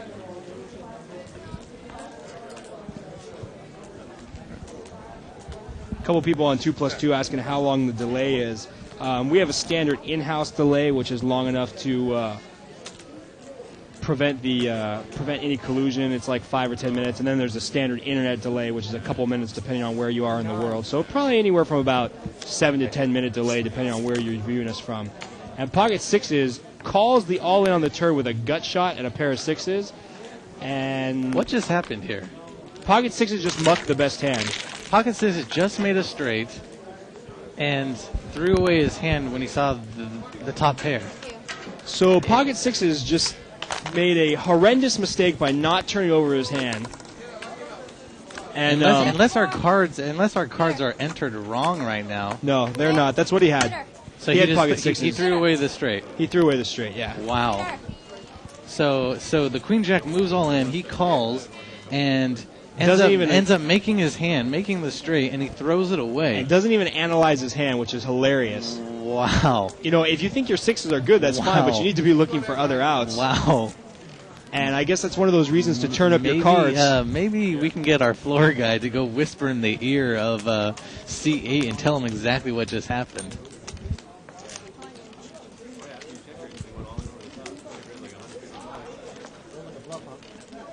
What's that? Yeah, that was, while Scott steps away, that was definitely an interesting play there. Haven't seen one of those in a while at least. There's a good example as to why you would always want to just turn your cards face up, you know, unless you're just on a ridiculous bluff and you got caught. You might as well just always turn your cards face up, let the dealer make the decision, because, you know, sometimes you get in a hurry and you misread your hand like that. That was definitely one of those cases. Sorry about that. My inmate number.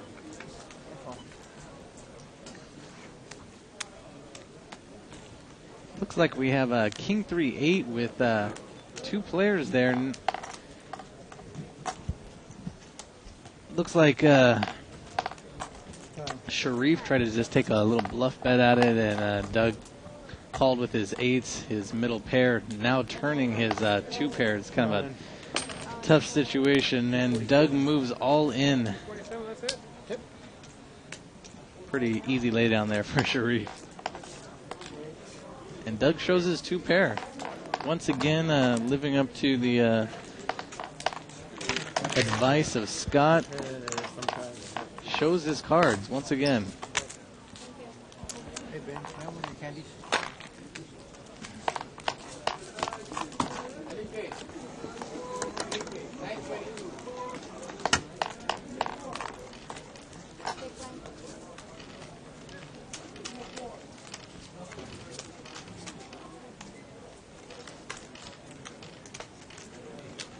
Any comments from 2+2 as to what just occurred regarding the straight being mucked? Please give us your thoughts. Looks like Sylvester in seat 1 coming in with his King 3 hearts suited. Seat 8, our prolific best hand thrower layer, coming in now with his 4-6 of spades.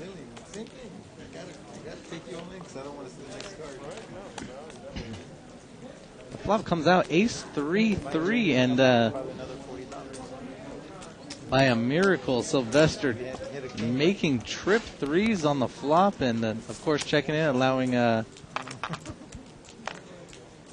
seat 3 Matt not to give away any info, but 10-4 offsuit is Matt's favorite hand, hence the bet right into trips. Sylvester trip 3s there.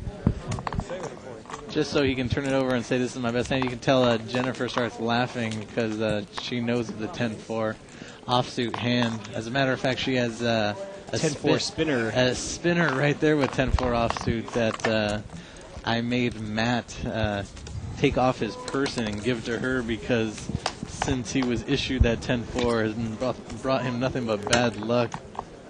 I had to hit a quick break to the restroom and also conferred real quick with the floor man to see if maybe our monitor was off or we were reading the wrong card or something. And sure enough, that guy threw away the best hand. The board was exactly as you guys saw it. And I was trying to make a point to the people at home regarding it's one of those situations where why not just turn your cards over every time? Because, you know, I've done that before where I've gotten all my money in with an overpair and I run into somebody else that has an overpair. And, you know, you're just about to muck your cards, and then you look down and you hit a miracle runner straight or runner flush or something. Just, you know, always take a second, look at the cards, and reanalyze where you're at. This hand we got pocket queens and seat 8 in the small blind. Ace Jack. Ace Queen Jack. Ace 8. And it looks like seat 8 is going to put out the... Looks like seat 7 might have done a $10 mini raise, internet styly, and runs into pocket queens, comes fold back around to ace jack, who reluctantly kind calls. Of an interesting small raise for pocket queens there. It's kind of, you know, obviously not enough to get anyone out. And I could be mistaken. Maybe seat 7 raised on the button. I'm a little lost. 9-4-4. Here's a perfect example of how to not raise enough so that your suited connector can bust your ass. You know what I think it was? I think 4-6 tried to make a little steal raise for 25 on the button with a blue chip and a yellow trip. Oh, and he turns the full house. Ouch. This is going to hurt. This is, there he goes. It looks like he's going to either move all in, well, not for the full amount, but he's putting in about 75 with his pocket queens. And, obviously, ace jack's running like a little girl. And essentially, he's waving to Waving us. to the camera. He's waving. He said, "Look what I just did with 4-6, folks." And I got him drawn dead to 2 cards. Well, here it comes. Wah, wah, wah. See, Isaac, that's why we need some sound effects, man. Big bucks, no whammies, and stop. You just lost all your money with pocket queens for not raising. I think what happened there is seat 7 made a raise trying to steal it on the button with for 25 because there is a blue chip in the pot, right? Which is a $25 chip, the purple and blue, and then pocket queens not re-raising. Effectively, Very he trapped nice. so well, he trapped himself.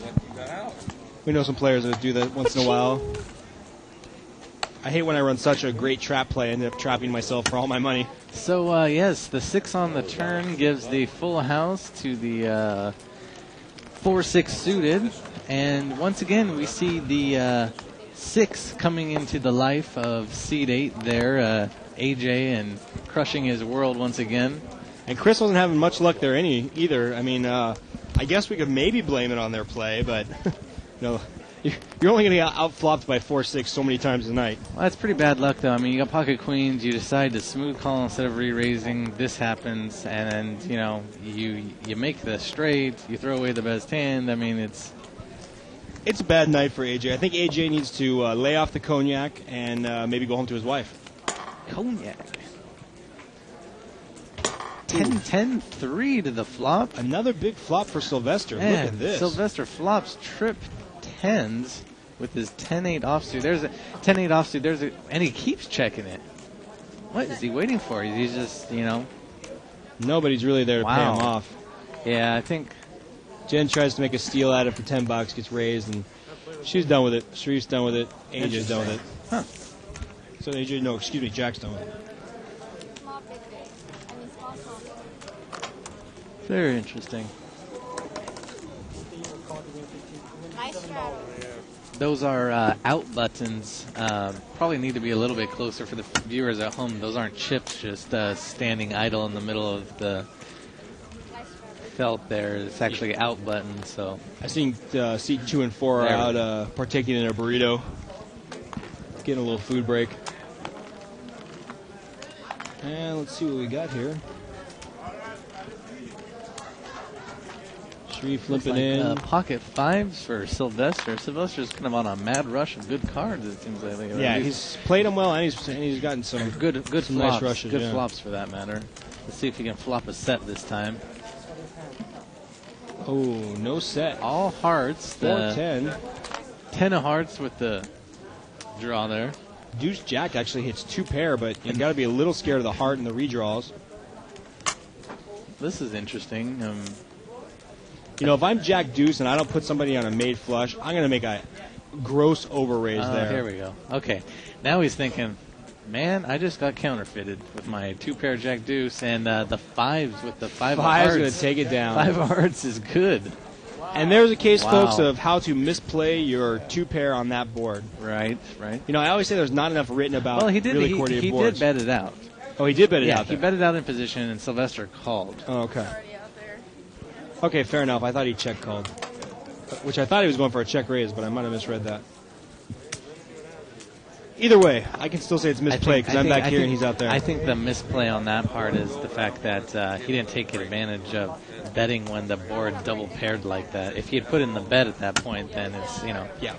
He can represent the nines or the full house or whatever at that point. Yeah, maybe even you get a real weak flush or flush draw to fold. Right. I'll leave you guys four-handed.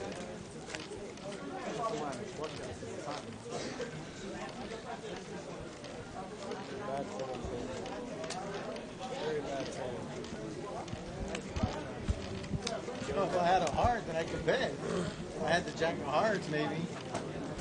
But who's up there? I didn't want to look again. Take my $3. And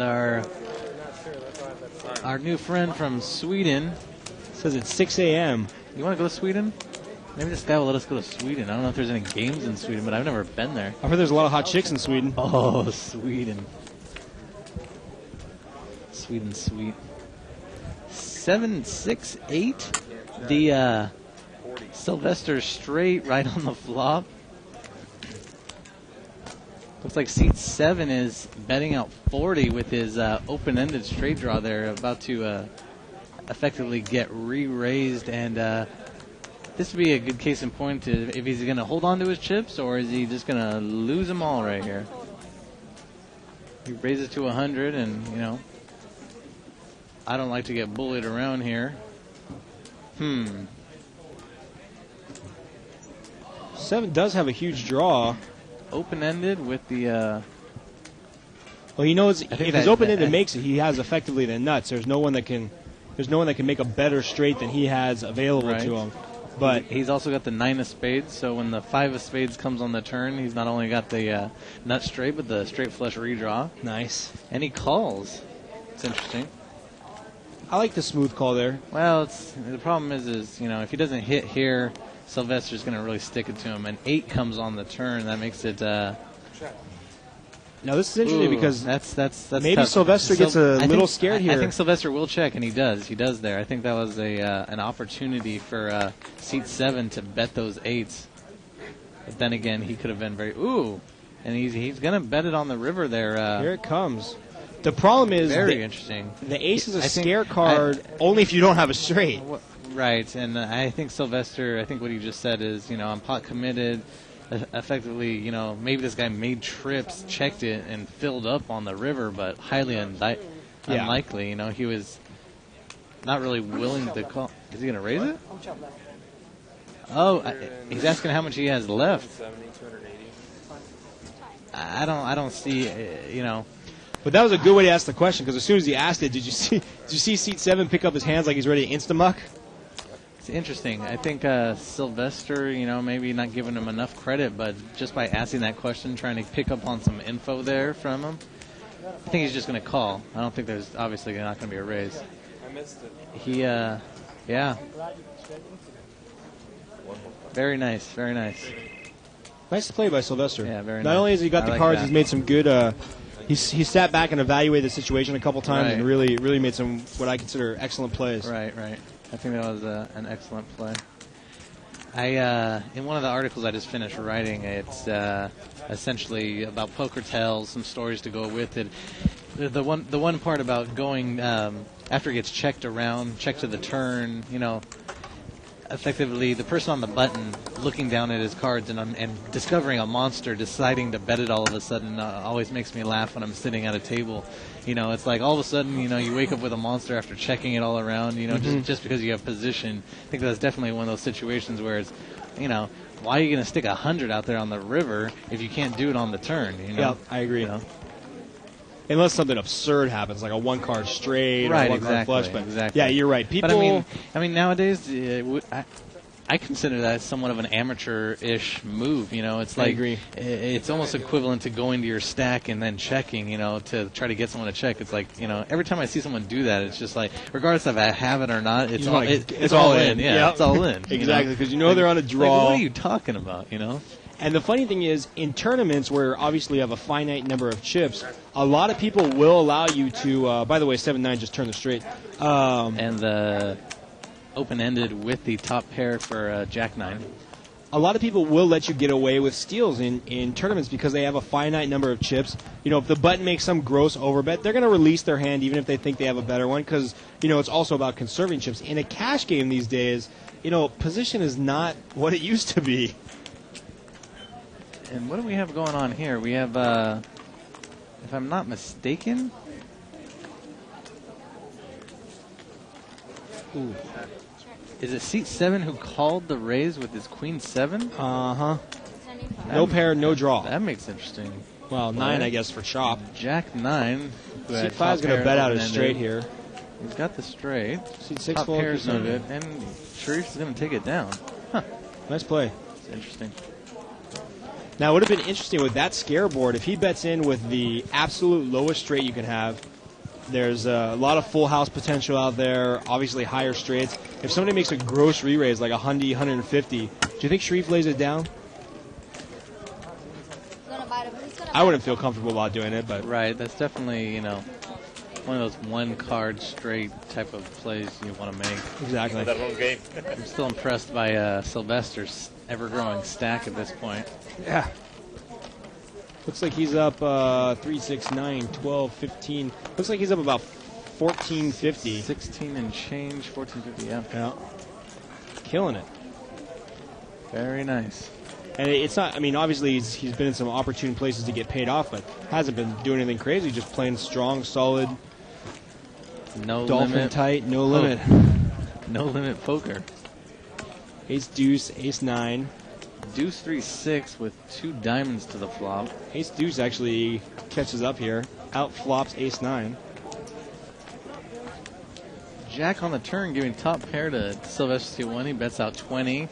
Doug in seat 6 is going to call with his... Doug, who missed the bet on the flop, is now going to deuce. call when he's dominated. Looking for that deuce or that ace, and it's not there. Jack bets it out. That is the best call ever with nothing but the bottom straight. Or, excuse me, bottom pair. Yeah, that's going to hurt. So unless he just keeps betting 20, you know, a perfectly callable bet, he's just betting it on a stone cold no pair bluff. Yeah, that always makes sense to just call with your ace deuce. I always try to call my bottom pair when it's obvious somebody's value betting. Wow.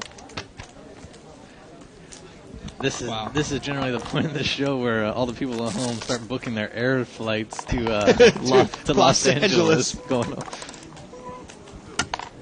Yeah, but even those people, they experience the bad beat sometimes.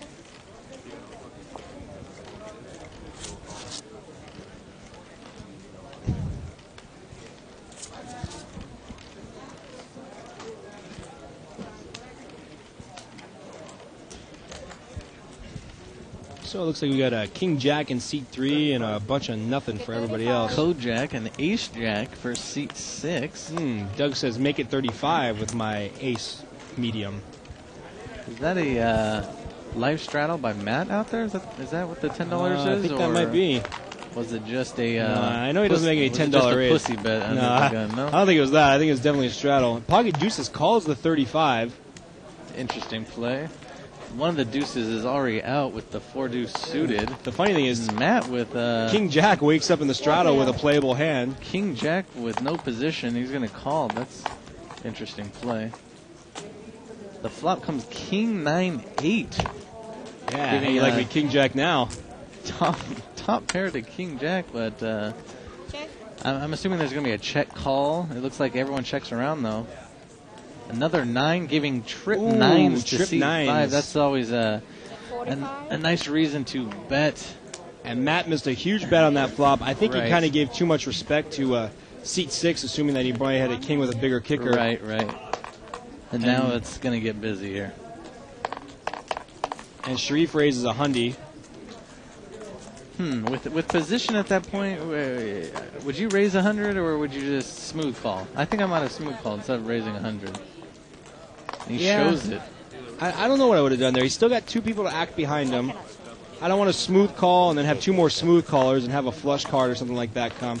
I think it was the 2 callers behind him with the potential flush draw that made him put in that raise and just take down $100 right there. Yeah, But Matt, I think, really missing a bet there with the king.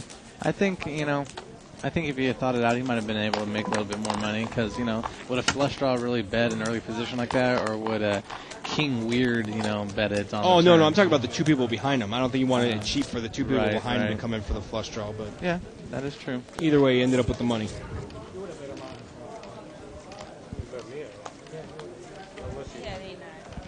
That's our new poker commentary, or our poker comment for the night, King Weird. It's way better than Ace Rag or Ace Little. King Weird, that's the new shittiest hand in poker. I don't know how comparable to Sexy Uber Styly, how it compares, Styly. but King Weird is... I've been watching that movie Airborne way too much. Old school 90s movie about the rollerbladers in Idaho or Which Iowa. movie? Airborne. Airborne. It's about this California surfer guy that has to move to like the Midwest. Oh, that's right. I thought you were referring to Airplane. I speak jive. Exactly.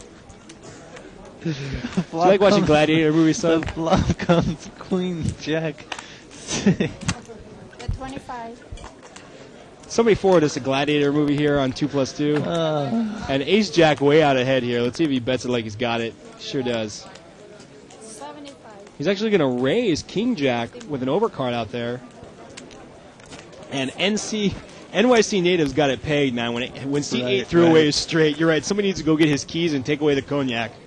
And not to make Lucky Kitty feel bad, but don't bother telling him that he threw away the straight. Why make him feel bad? This guy's an ass for throwing away this freaking straight. He's effectively looking for 2 6s or his miracle gut shot. He gets it, and it says, "Damn, you have a pair. I must throw my hand away." Essentially, this is what we live for. This is why we come into the booth to watch our friends play, is so that we can berate them afterwards. So it looks like we have King Jack and Ace Jack just taking it all the way down. Jacks against Jacks. It'll probably get checked here. Maybe not. There it is. They're going to go put the rest of it in. And Ace Jack is going to actually take it with his kicker. You know, that's a big fire out for Ace Jack. If you look at Doug's posture right now, this is definitely a tilted man. Yeah, Doug.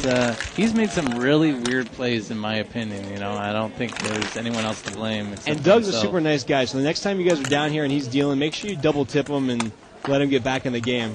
Because he's a nice guy, and we like him, and he's reaching for more money. And while we were making jokes and laughing, it's amazing to me that middle pair with that Jack. Look how many chips he's raking in right now. I mean, that's, it's a good $200 pot right there. That's and the fact that he refired on the turn in the river when there's still an overcard out there, either he had an awesome read or he's donkey number 2. Yeah. Yuck. 200 behind.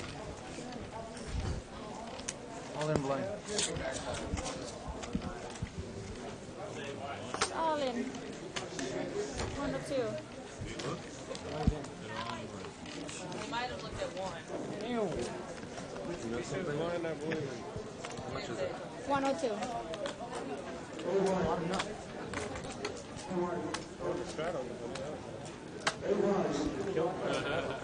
He killed your brother. He took your move. And it looks like, did Doug just do a short buy and move all in? Well, this is kind of funny. The man with the man's on tilt. ultra tilt. Now he wakes up with aces. He just moves all in for his $100. This is where seat 8. And he's gonna get called by 3 people watching. They just can't believe he's got a real hand. This is where seat 8 with his 6s or the Jack 9 suited is going Jack to just, 9 suited for $100. is just gonna kill him right now. Now, not only did you just put $100 in with Jack 9, if you hit your miracle flop, the guy has no more money to pay you off. Seat 9 now with Jack 7 offsuit. I don't know what he's thinking about. I think doing. seat 6 is still thinking about his pocket 6s. Here he comes. Here he comes. Oh, seat 8 with 6s. This is honestly, I hope there's some redemption here for Doug. So do I. I hope there's some real redemption. Just for future comments, when the flop comes out, Sylvester has deuce 3 of diamonds when he makes his straight flush after he folds here. Okay, so he folds, but when he makes his straight flush. Time on me? I'm considering not looking at it. Seat 2, Jack 9 suited. I don't even know what I want to see when I look down. Jeez, I mean, you're already You don't even know what to do with this king. one already. You're one already. It almost doesn't matter. I mean, And you know, we actually had a misrepresentation of the hand. Seat 7 actually called the $100 with pocket deuces, not Jack 7. That was somebody. So seat 7 has pocket deuces. He called 100. Well, that's seat 8 has pocket 6s. He called 100. It's kind of crappy for pocket deuces, being that all the deuces are out now. Yeah. 8 deuce folded. Deuce 3 folded. Deuce 3 folded. So deuces effectively joined stone cold dead to a straight. Right. And seat 4 has ace jack. No, that's Ace jack suited. Wow. I think. What do you think here at this point? I think that's an insta-fold with Right. an all-in and 2 right behind you. Right. The only thing is she knows all players that are playing currently that are all-in are crazy. She very well could have 2 overcards to 3 pairs, but she's going to lay it down here. 5-1 at this point. I guarantee the set of 6s comes out here. Just call it either buck or all in. So if you want to see aces being cracked by 6s, watch this flop come out. And So we got deuces, you want to 6s, see and a aces. grown man cry, watch this flop come out. Oh, and ace jack would have hit the nut flush draw. Queen 7-7 on the flop with 2 spades. Let's see if pocket deuces pushes all in here and gets pocket 6s. All in. Pocket deuces pushes all in, pocket 6s calls. He calls monstrous. immediately. Oh my gosh. Pocket deuces is going to cry. Oh. Oh, ace is going to hold up. Ace high. Well, effectively aces. And Pocket deuces, pocket 6s are going to win it. Pocket 6s wins with 6 high. No. 6 high is good. Aces, uncles. But the side pot. The side pot, which was actually This bigger. This still you. I just I never did look at the second card. Hold on. Let me match this. Essentially, the side pot is won with a 6 high. Oh, 6 high. Ouch. Right. That's right. Yeah. So Jen with ace jack would have won with ace high, would have won a monster side pot. Correct, Amundo. How funny. So Dougie Fresh gets a couple of his Right dollars on, back. Dougie. He gets rebuy 1.5 back. Dougie gets his money back a little bit, and yes, Jen would have won with her ace high, the side pot there. For sure, it's gone. I don't know what 6 is going to do. C9 beat. I think you can hear Jen commenting on the fact that she has seen the flop about how deuces and 6s wouldn't have been in the hand. Yeah, her move there was either push all in and see all 5 cards. But she was referring to winning the side pot and saying, well, they wouldn't have been in the hand. I think she underestimates her opponents a little bit. Exactly. But I did look at the very first one. Either way, that's not blind. That's So it looks like this hand we got king queen in seat 5, 9, 10, ace 3, 6, 7. A lot of little suited connectors and suited ace or so in there. Do we have a new name for seat 9?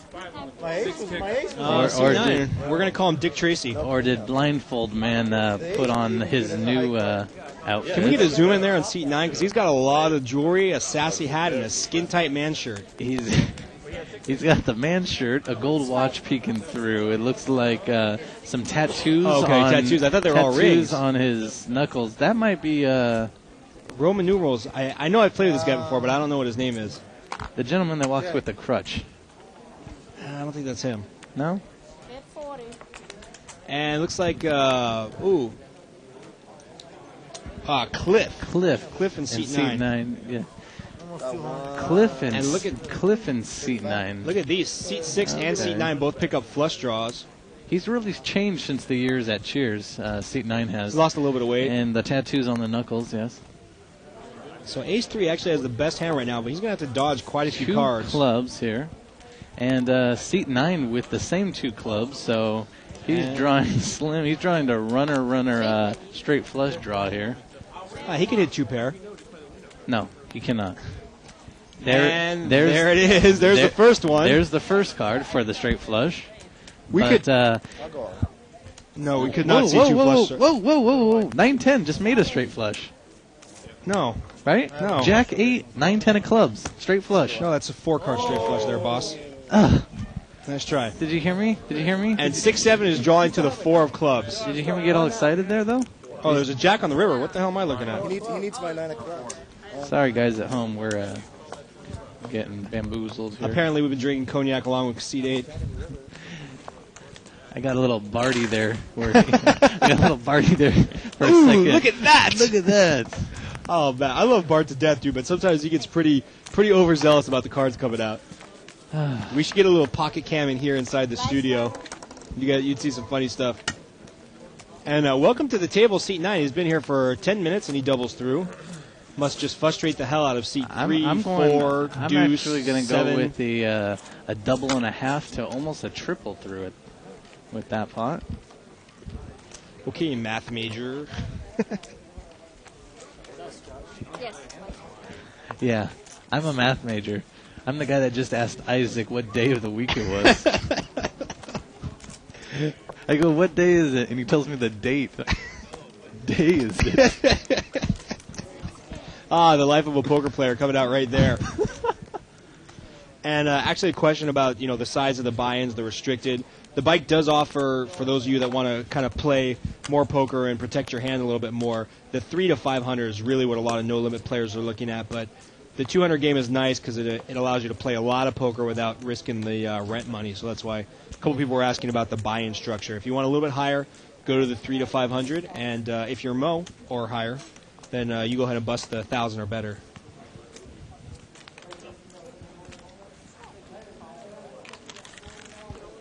And for those players out there of the old school sorts, we also support a nice 400, 800, 300, 600 game where you can sit in, and if no limit, for myself, I'm very burned out on no limit playing. I prefer to play those games where you can get that badoogie in, that triple draw, change up the pace. If I ever come in and see Terry playing 400, 800, I am running for the hills because Chicken Little is right and the sky is falling. Terry needs to bust a big tournament win, then he could definitely go play some 400, 800 with the best of them. But until then, I think that bankroll might be a little over both of our heads combined. No commentary? I have nothing. I'm just excited that Russ McGinley agrees with me that airborne rules. Well, it very well might have been filmed in his hometown. Very well could have been. Looks like we have pocket jacks for seat 6, ace queen for 7, and ace jack for 8, so we could see some fireworks here. Yeah. Let's see if pocket jacks properly does not protect his No, he actually big made the hand. original raise. Okay. And it looks like everybody's just smooth calling him. And, I had a mistake. Seat 8 re-jacks him up. No, what the hell is going on here? Okay, Well, no. We got a big pot and we got a flop coming out, so... Okay, all in, 4, 8 Doug. Deuce. Stick All your, in. Stick your jacks in there. There it goes. There it is. And did Doug lose a big pot or something? Because he had $300, and now he's got like 100 left in front of him. Doug, you need to quit dealing, man, and just focus on playing poker. I think it was the last hand with seat 9 Oh, where he that's right. lost his The big stack. I think frush. this is one of those situations. Well, 7's coming in thinking, well, if I get lucky and catch a queen or an ace, I might be golden, or maybe a 3 here. Okay, he dodges. Okay, nothing happens. Yeah, I hate when it goes runner, runner, wheel. And jacks are golden. Usually when I turn over jacks, somebody turns over queens right there. Once in a while, I drive queens out. Or some of us throw away queens, and the player turns over tens. That has happened once or twice. You Funny don't, story. you don't though. remember the I first do, time we played I together. do remember the first time we played together, and I got you off of tens with my, or I got you off of queens with my pocket tens because I was so uber aggressive. And there's the poker princess. She Who's is asleep at the table. Fallen asleep. She went from being up about 250 to only being up 150. I think she might be a little disappointed in herself. Well, With that ace queen. Has she hit her 20% yet? She has hit the 20%. 200 profit. She was up 250, so if she loses, hello, help me out here, $50. $50. Yeah, there so you go. She's back below that. She's below, you know. And ironically, you can tell her posture has changed a little bit. Yep. I don't see how that's ironic, but her posture has changed a little bit. I was going to let you get away with it. And we got a raise here in seat 2 by Ace King. Ace King, Sylvester with an Ace 4 suited. I've actually won some of the biggest pots in my life with like Ace Little. You know, I'll call a small raise with Ace Little, like Ace Deuce 3, 4, or 5. Seat 7 in there with his 10-8 suited. Oh, of course he is. Nice. I like this hand though. 9-9-4 on the flop. Ace 4 catches up. Ace 4. No, it was probably just gonna saying. put in his bet here. So many people cannot get away from their top pair, top kicker, and I've won some of the bigger pots in my life. If you can get away from the fact that Ace 4 is not golden when you just flop an ace, when you flop 2 pair and somebody has Ace King, you're going to double up big time. Now, this is one of those situations where Sylvester's got so many chips in front of him. If I have a big stack and I'm involved, being that the pot is so large pre-flop, I'm going to raise that to 200 at that point. He bets out about 75, something like that. Chances are he doesn't have I'm the going to 9. stick that 200 in there. If he doesn't have the 9, there's no way he's going to call. And, you know, you're going to take down a pretty large pot. If he comes over the top for what? 400 more? Okay, you can get away with it. But, you know, big stack to big stack, you can pick up a pretty large, you know, pot just by putting that re-raise out there. I agree. Yeah, I love the check raise position when the board's paired. It's definitely a double board paired when someone bets in front of you is definitely the best bluffable board, I think. Seat 6 is going to pick up pocket queens. Looks like we have a straddle from seat 2. Seat 5 with ace 10 offsuit. 60 for Doug with his pocket queens. I like it. Protect the queens.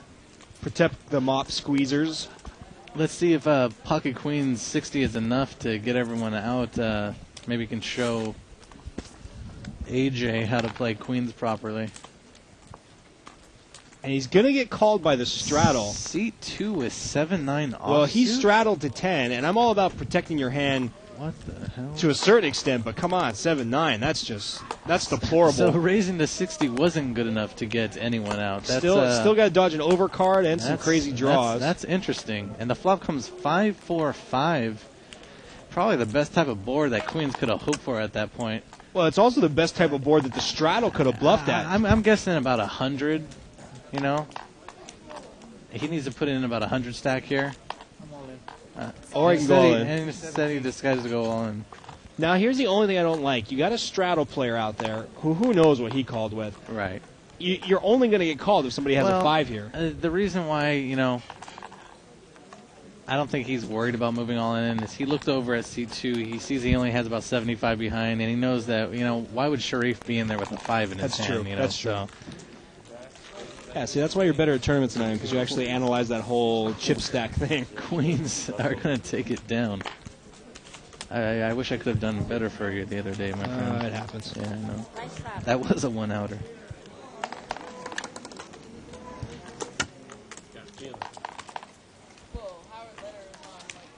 Don't worry, Rush. You didn't get all the semi-pros just by accident. It just so happened that Crazy Scott was sitting that day. Russ Fox was sitting to your left. Russ McGinley, unfortunately, made the trip all the way out here for Live at the Bike, played an excellent game, and just got at a really tough table, on top of which he just got bent over a barrel, unjustifiably bent over a barrel. So, oh well, it happens. We hope you make it out here for another trip. You're right, Jack Black was in Airborne. Awesome movie. As was Seth Green. It's one of those playing here at the Bicycle, playing in Los Angeles. I mean, LA is really known as the fast and furious of, the Mecca realms in terms of, aggressive play, aggressive styles, that sort of thing.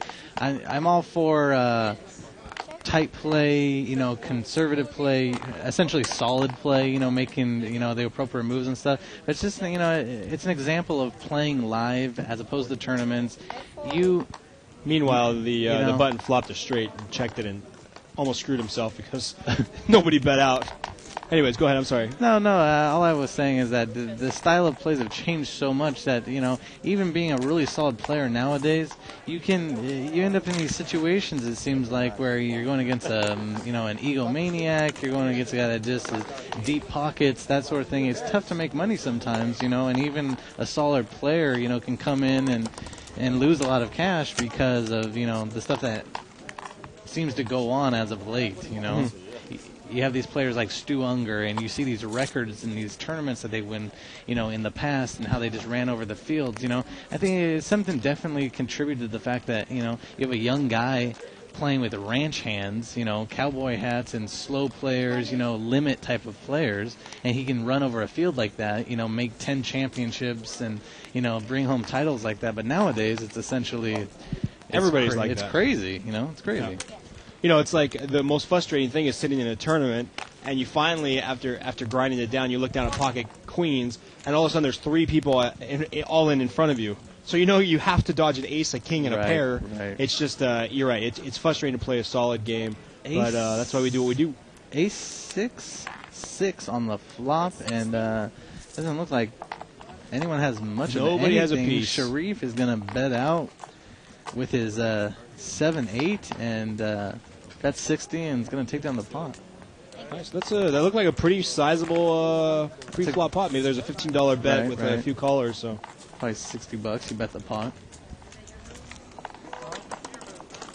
I think referring to tournaments and people moving all in towards the end, and those kind of situations, I think it's a good example of how a proper tournament structure in terms of blinds, time limits, that sort of thing is definitely beneficial to creating an environment to where you don't get down to the last 3 tables, the last 2 tables, where it's your entire stack for a single raise. I agree.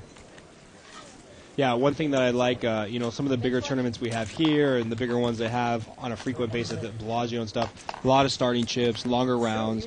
But you're right, some of the $100, even up to some of the $400 tournaments you get locally now, the rounds are just so short, and you're starting with 1,000 in blinds. It's really a rush to see who can double through the fastest on some random hand.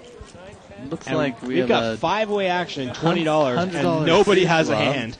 Pocket 5s, ace-3 suited with clubs, a king-10 offsuit for Sylvester. Matt in seat 2 with his 6-8 suited. And I hear a raise announced somewhere. Where is the raise? I like this a lot. I'm a big fan of seat 7's moves here. Seat 7's going to choose to raise it what appears to be, 100 more with his pocket 5s? He caught somebody in the cutoff with their hand in a cookie jar who saw everybody limp. Right. Puts out a 20 raise. Everybody limps behind him. He knows nobody has any strength because they already would have pushed it all in at this point. With his pocket 5s, one of 2 things is going to happen. If he gets called... Okay, so the cutoff, 9, he folds. Sylvester folds. Seat 2 with a 6-8 suited. Wouldn't this be a monster call of 6-8 suited calls and says, what do you got, pocket 4s, pocket 5s? Well, wouldn't it be a monster pickup for seat 7? There we go. Well, Matt decides to get a little tilty and finish his stack off. Seat 2 is going to finish his stack off. What is Matt in there with? Matt's got 4-7 diamonds. And the funny thing is, he's not in real bad shape.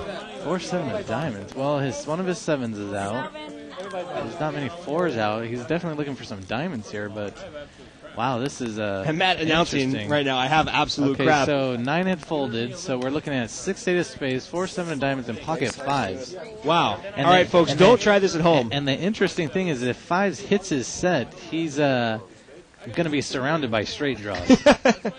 And the fact that there's an 8, a 6, and a 7, he's going against overcards, obviously, when you got pocket 5s. So this is definitely going to be... It's still anybody's race, really. It might come down to a flush draw against a flush draw. What would be hilarious if they get a 3-way chop, board double pairs or something like that.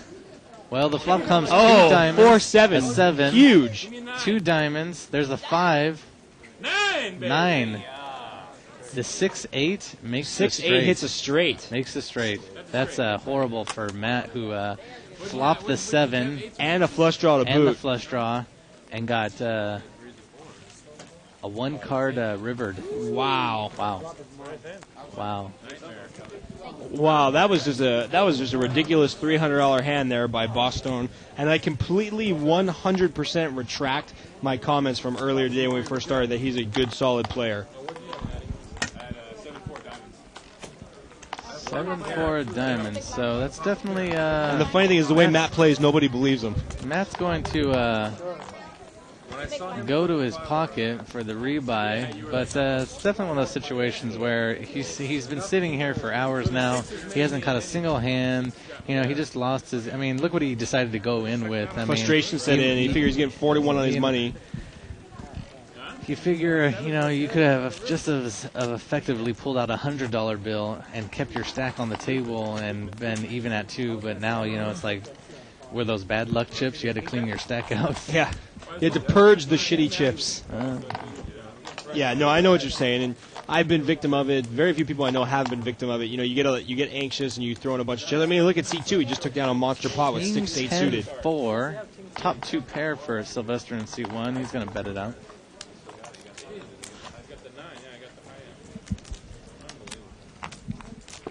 That's what luck will do for you. 15. That's why poker's not a sport. There's any 2 cards you can win. And Jack on the river really doesn't help anyone. And Sylvester's going to put them all in here. Let's see if he calls with his whopping ace-4, effectively drawing to... How many outs has he got here? He's got... How many outs? Yeah. Little does he know of 4's out there. He's got 5 outs now. Where the 4's got folded. Okay. Exact same hand twice. Well, he's drawing to more than that because he's got the queen redraw for a straight, right? No, 4-6. Oh, 4-6. I thought he said ace-6. Or ace-4. No, ace-6 folded, actually. Yeah, there's the full house for king 10 on the... To add insult to injury. River there. And Sylvester scoops another pot. Well...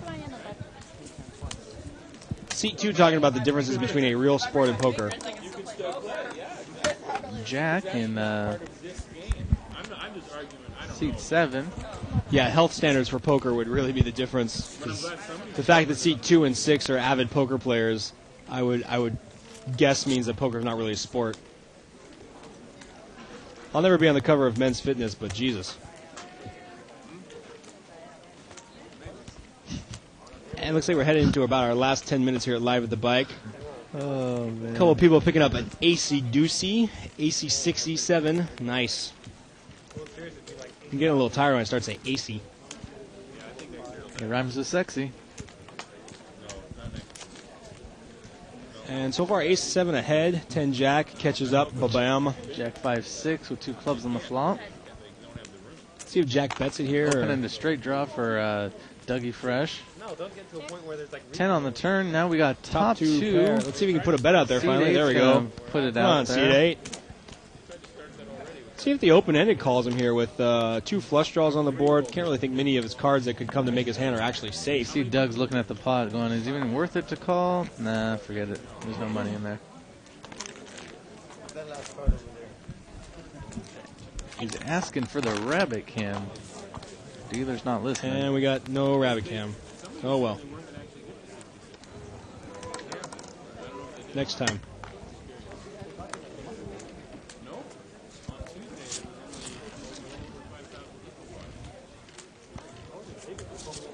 Any jokes or any comments you want to say before we leave there, Scott? No, I got no jokes tonight, man. I'm kind of, I've been on a joke dry spell. You ever hear about that dog named Bacon? Hello, Larry. Hey, don't forget to join us tomorrow night, Friday night. If you're like me and you have no life and you're not going out anyways, tomorrow night we'll have the 500 minimum buy-in, no limit. Should be a pretty exciting game. Let's get Pocket Nine's bets out here like they got a pair. No, check around. Looks like the 7's going to hit no one. $10 bet and takes it down. Nice. Yeah, tomorrow night's the 500 minimum buy-in, no limit. Should be a good time. I'll be here with either Terry or some other random Jack. Terry will probably be here. I just came down for today. Terry will be around. I heard you at the house. I felt bad. People are going to start thinking we run some big poker commune. It sounds like there's about 8 or 9 of us that are all friends and living together. We all do, in fact, have some separate houses, but... Can I explain the degrees of separation? No, we'll do that later. I can't? I'm not allowed to? It'll be too confusing. It'll be like... can I explain my side? You can explain your side. I live with seat 4. Yeah. I could go so there's further, a little bit of a poker commune, I guess. 20. At the very least, we live up to the commune with the nakedness and the patchouli baths that we take. But nothing other than that. So seat 6 picks up pocket 6s. C1 with 8s, 9. What was that? Fold it.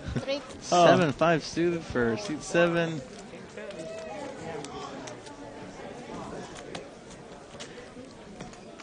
Ace 3-5 on the flop. 2 diamonds. Check, and check. No one's got buckets. Deuce of diamonds now. We got the, what do we got? Little wheel? 10. King high gonna win it? No, pocket 6s. No, pocket 6s.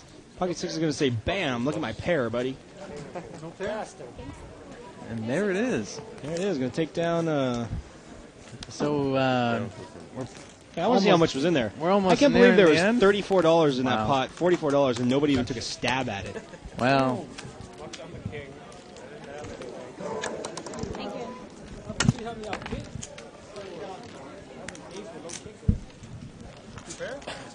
so nearing the end of the show, I'm sure our engineer will let us know when the last hand's going to be about. Probably like 2 more hands. 2 more minutes, 2 Hopefully more we hands. get something exciting in here.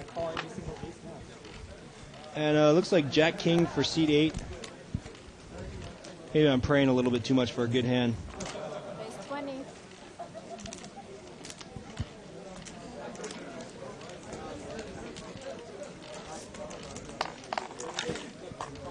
Your standard raise, right? Yes, sir. And we got a heads up, ace 5 against queen jack. We got an open, what do we got? Anything open? Well, king jack was going to be open. We queen jack, ace 5. Queen jack hits a pair. King jack looked like they had previously folded. So